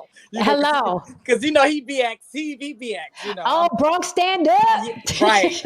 I'm BK all day. He BX. We holding it down. A pretty long time ago, I was probably in my early 20s, and couple of New York City police officers that knew some people that I knew were down for Mardi Gras, and I had in my head what I thought New Yorkers were like, because you see all the movies and everything, and they were the nicest people I've ever met. That's what people don't understand. Yeah. Like some of the nicest, most caring, most helpful people. It's just our love language. People get confused, but you will meet the nicest people ever up here. I promise you. Like, yeah. But once we tell you to get the F out the way, like the baby got me not wanting to curse. I'm like, her new little baby. I don't even want to curse. Bunny is bad for my image. I need to keep it hardcore up here. And she's up here. And I'm like, the F stuff, like F off. Right. It's that femininity coming out. It happens when there's babies around. Get the F out of here. The F. I'm like the lady in Misery. Cock-a-doodie. Cock-a-doodie. Oh, you molasses mother, That's not gonna work. Yeah, I know it's not. I need the. It doesn't drive the point home. Like you need that K. You need that F and that K to really drive it. No, we gotta take care of the babies. All right, guys. So I guess we're out of here. Again, we got out unscathed, right? Hopefully tomorrow the fellas. is Freaky Friday. Tomorrow's 10 Freaky p.m. Friday. 10 p.m. Freaky Friday. It's gonna be all about BDSM. I and can't wait Jordan. to hear about George's femdom thing. I know. Yes, we're gonna do that tomorrow, and we're gonna wear our. Are we gonna wear our best BDSM outfits? I'll make something about it. S S S S M M M. Okay. I don't know. Well, do we have any final thoughts? Are you coming back tomorrow, Brienne? I'm coming back tomorrow. Okay. You know Freaky Friday, get a little freak. My husband had the baby. I'll be just fine. Okay. All right. Brienne, You already know I always like to dress for the occasion. Was your husband crying as much as you was when you had the baby? Oh my God, we both cried. It was the craziest thing ever. We both stared at her and we're like, we made this baby. Like, and that's how it should. Who cried? Who cried more, you or him? Of course, I cried more, but yeah, we both cried. I've been crying for 18 years. Yeah. It's an emotional thing. No saint. No saint. No, me and my daughter's father cried too. I mean, this was 29 years ago, but he was bawling. And I was bawling. We were bawling. That's how it was. Be. Like we were both. It's an amazing experience. You see yourself in both of them, so yeah. Or you see yourself in the child, so it's an amazing feeling to be like 50% DNA. So yeah, it's quite awesome. Oh, 50-50, huh? Right, okay, 50-50. I'm not DNA, gonna get this shit started. That's how the DNA works. 50-50. It's 50-50, 25% chromosomes, right, on each side or something like that. Yeah. All right, y'all. Any last That's thoughts? how that works. I love you all. This was a great discussion, great chat, great stream. Yeah, so come back tomorrow at 10 p.m. Eastern Standard Time so we can get freaky on Friday. Yes. Let's let our hair down tomorrow and my boobs out. Just kidding. More? More? No, say you'll be back for it. What are you? Shush. I see you tomorrow, buddy. You know me. Yes. It's my first stream, so I'm excited to be back. I've taken a nice little break for 2 weeks. So yeah, I'm excited to be back. I'll see you guys tomorrow. All right, Brian. Okay. Good night. Good night to the baby. All right, no Tristan. No Tristan. Good night. Good night. God bless you and your baby. Thank you. I love you all. Class dismissed. Good night, everybody. Good night. All right, guys, if you're still here for any strange reason and you enjoyed, don't forget to support the show. Cash App On The Block with Jen. Hit like and subscribe on your way out the door as you turn the lights out. Hit that like and subscribe. Don't forget to leave me a comment in the comment section. It helps me in the algorithm. It doesn't have to be a long sentence. Let me know what you thought about the panelists, the discussion, the arguments. Leave me a like or a happy face. It doesn't have to be complicated. It just throws mama back in the algorithm.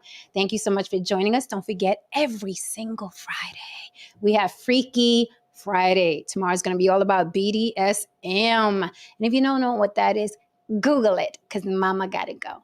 All right, so see you tomorrow for Freaky Friday. Good night, guys.